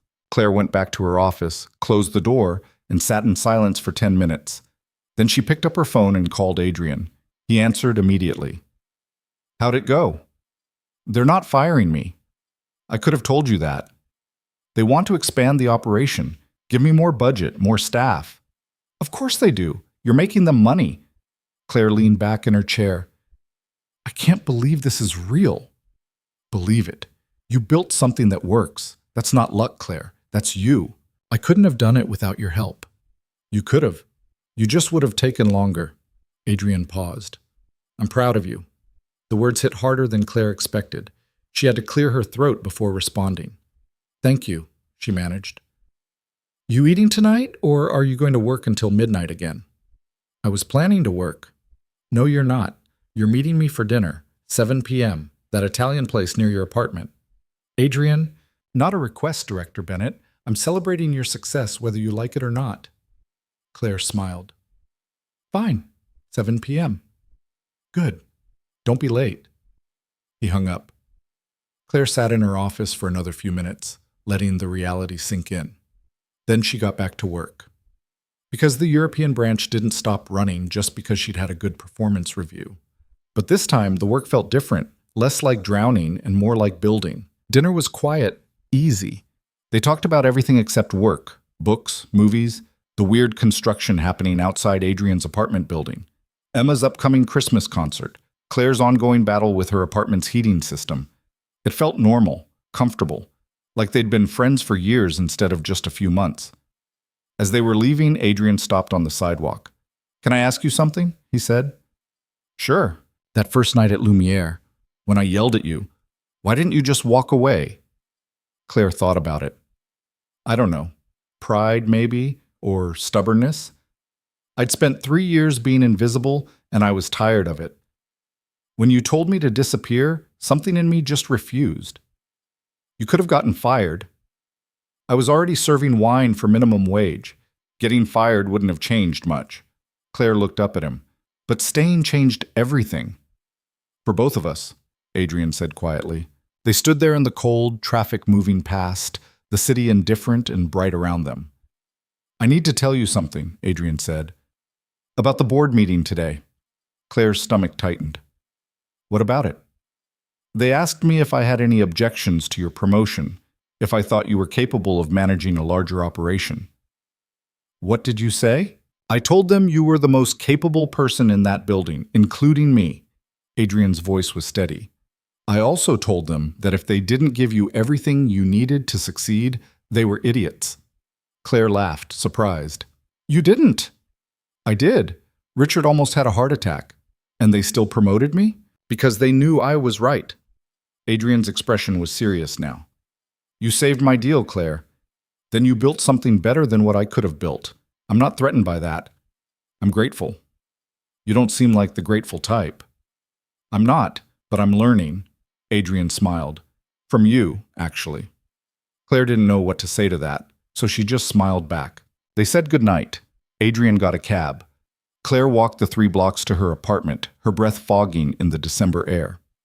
When she got home, there was an envelope under her door. Inside was a card, plain white, no decoration, with a handwritten note. "You were right. I would have done the same for you." AC Claire put the card on her refrigerator next to Emma's drawing of a pink cat that she'd brought to the office last week. Then she made tea, sat on her couch, and let herself feel something she hadn't felt in years. Hope. Christmas came and went. The European operations ran smoothly. Claire hired a customs specialist for Italy, resolved the Barcelona bottleneck ahead of schedule, and negotiated a new shipping contract with a Danish company that increased their northern routes by 20%. In January, Zhao formally proposed the Southeast Asia expansion. The investor committee approved it. Claire started planning, knowing it would be another 6 months of chaos and stress and learning things she didn't know. But this time she wasn't scared. Or maybe she was, but the fear didn't paralyze her anymore. It just meant she was doing something worth doing. Adrian's domestic operations were thriving. The board had stopped questioning his decisions after the European branch succeeded. He'd hired 2 new executives, expanded Coal Maritime's Atlantic routes, and signed a partnership deal with a Brazilian shipping company that made the stock price jump 12%. They still had coffee sometimes, still called each other when problems came up, still maintained the careful balance between professional colleagues and something closer that neither of them wanted to name. Emma turned 7 in February. Adrian threw a party at his apartment, the first time Claire had seen where he lived. It was surprisingly normal. Toys in the living room, kid artwork on the fridge, photos of Sarah everywhere. Not hidden, just present, like she was still part of the family. Emma made Claire sign her new cast. She'd broken her other wrist skating and introduced her to her friends as Daddy's friend who speaks a million languages. "Only 6 languages," Claire corrected. "That's almost a million," Emma said seriously. Claire stayed until the party ended, helped clean up while Emma fell asleep on the couch. Adrian carried his daughter to bed, came back to find Claire washing dishes. "You don't have to do that," he said. "I know." They finished the dishes together in comfortable silence. As Claire was leaving, Adrian stopped her at the door. "Thank you," he said, "for coming, for everything." "She's a great kid. You're doing a good job." "I'm trying. Some days are better than others. Adrian leaned against the doorframe. Sarah would have been better at this. The birthday parties, the friends, all of it. I'm just figuring it out as I go. That's all any of us are doing, Claire said. Maybe. But you make it look easy. I don't have a 7-year-old depending on me. That's different. Is it? Adrian looked at her. You have 5 multinational investors and a board of directors depending on you. A few hundred employees across 6 countries. Millions of dollars in operational liability. That's not easier. Just different pressure. Claire thought about that. I guess we both learned to handle pressure we didn't ask for. And we both survived it. So far, Adrian smiled. So far? Claire left, took the subway home, and thought about the strange path that had brought her here. From a waitress nobody saw to a director, nobody questioned. From invisible to essential. The March board meeting brought news that surprised everyone. Adrian announced he was stepping down as CEO. Not immediately, not in crisis. He'd stay through the transition, help select his replacement, ensure continuity. But by summer, he'd be gone from the executive role. I've been running this company since I was 28, Adrian said to the assembled board. For the last 4 years, I've used it as a way to avoid dealing with my wife's death. I told myself I was protecting Emma's future, but what I was really doing was hiding from being her father. The room was silent. Coal Maritime is stable now, Adrian continued. The European expansion is working. The domestic operations are profitable. You don't need me micromanaging everything anymore. What you need is someone who can lead without needing to control every detail. Someone who trusts their team and builds partnerships instead of fighting battles. He looked directly at Claire. Someone like the director of European operations, actually. But I'm not suggesting she take my job. She's better where she is. What I'm suggesting is that you find someone with her instincts and give me the space to be a full-time parent while I still can. The board agreed. They formed a search committee. Adrian stayed involved but stepped back from daily operations. Claire watched him change over the next few months. Watched him leave the office at 5 p.m. to pick Emma up from school. Watched him stop checking email at midnight. Watched him relax, gradually, into a version of himself that wasn't constantly braced for the next crisis. You seem happy, Claire told him one afternoon in May. They were having coffee in the executive lounge, a routine they'd fallen into. I'm less miserable, Adrian corrected. That's not quite the same as happy. It's close enough. Maybe. Adrian took a drink. Emma asked about you yesterday. Oh? She wanted to know if you were my girlfriend. Adrian's face was carefully neutral. I told her you were my friend who's a girl, which is different. What did she say? She said that was stupid, and I should just ask you to dinner properly instead of pretending we're only talking about work. Claire nearly choked on her coffee. She's 7. She's perceptive. Adrian set down his cup. For what it's worth, she's not wrong. I do want to ask you to dinner, properly. Not as colleagues, not as friends, exactly. Claire's heart was suddenly beating too fast. Adrian, you don't have to answer now, or ever if you don't want to, but I needed to say it. Adrian's voice was steady. You changed my life, Claire. Not just professionally.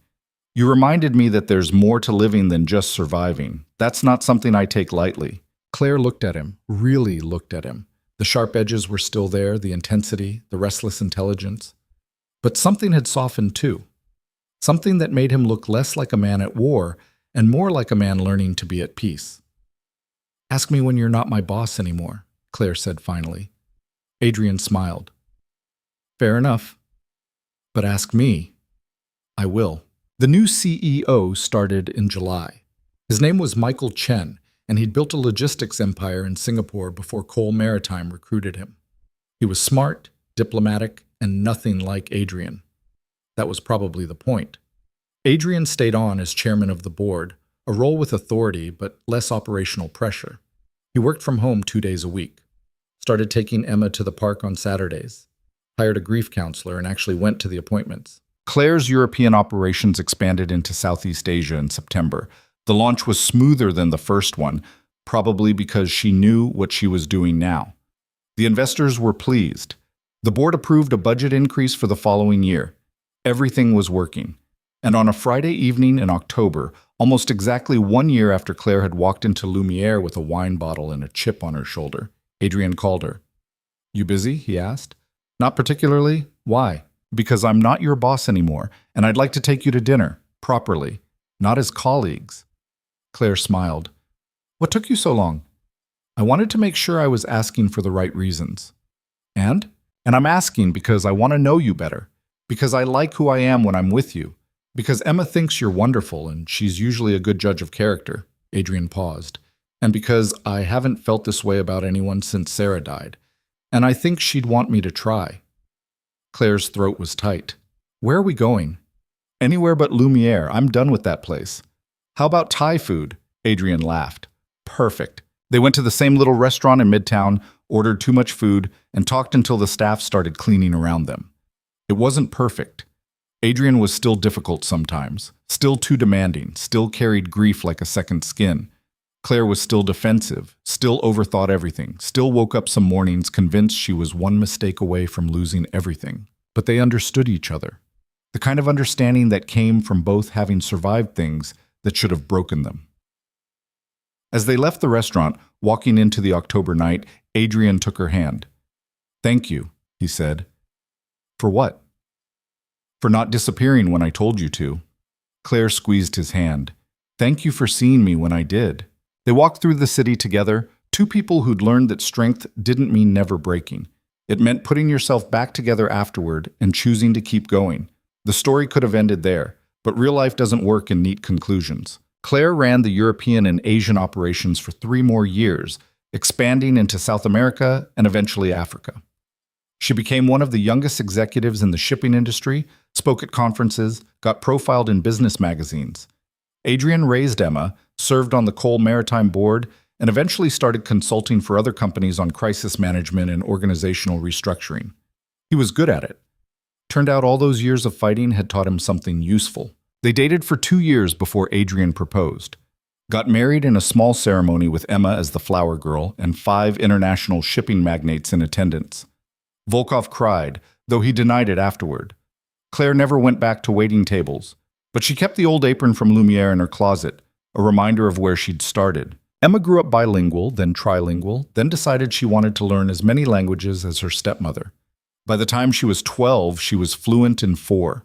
Adrian learned to be happy. It took time, therapy, and a lot of patience from both Claire and Emma. But he got there. And Claire learned that being seen wasn't the same as being valued, but being both was something worth fighting for. Years later, when people asked Claire how she'd gone from waitress to executive in less than a year, she told them the truth. She'd been invisible for so long that when someone finally noticed her, she refused to disappear. And sometimes refusing to disappear was the bravest thing you could do. The night Adrian had tried to throw her out of that boardroom, he'd been wrong about almost everything. Wrong about her capabilities, wrong about her worth, wrong about what she could accomplish. But he'd been right about one thing. Claire Bennett was not just a waitress. She was brilliant, proud, and stronger than anyone, including herself, had realized. And in the end, that made all the difference. Because power doesn't always announce itself with shouting and demands. Sometimes it arrives quietly, speaks 5 languages, and changes everything while pretending to pour wine. And sometimes, the person you dismiss as nobody becomes the one who saves everything you've built. That's the thing about underestimating people. Eventually, they prove you wrong. And if you're lucky, they give you the chance to admit it.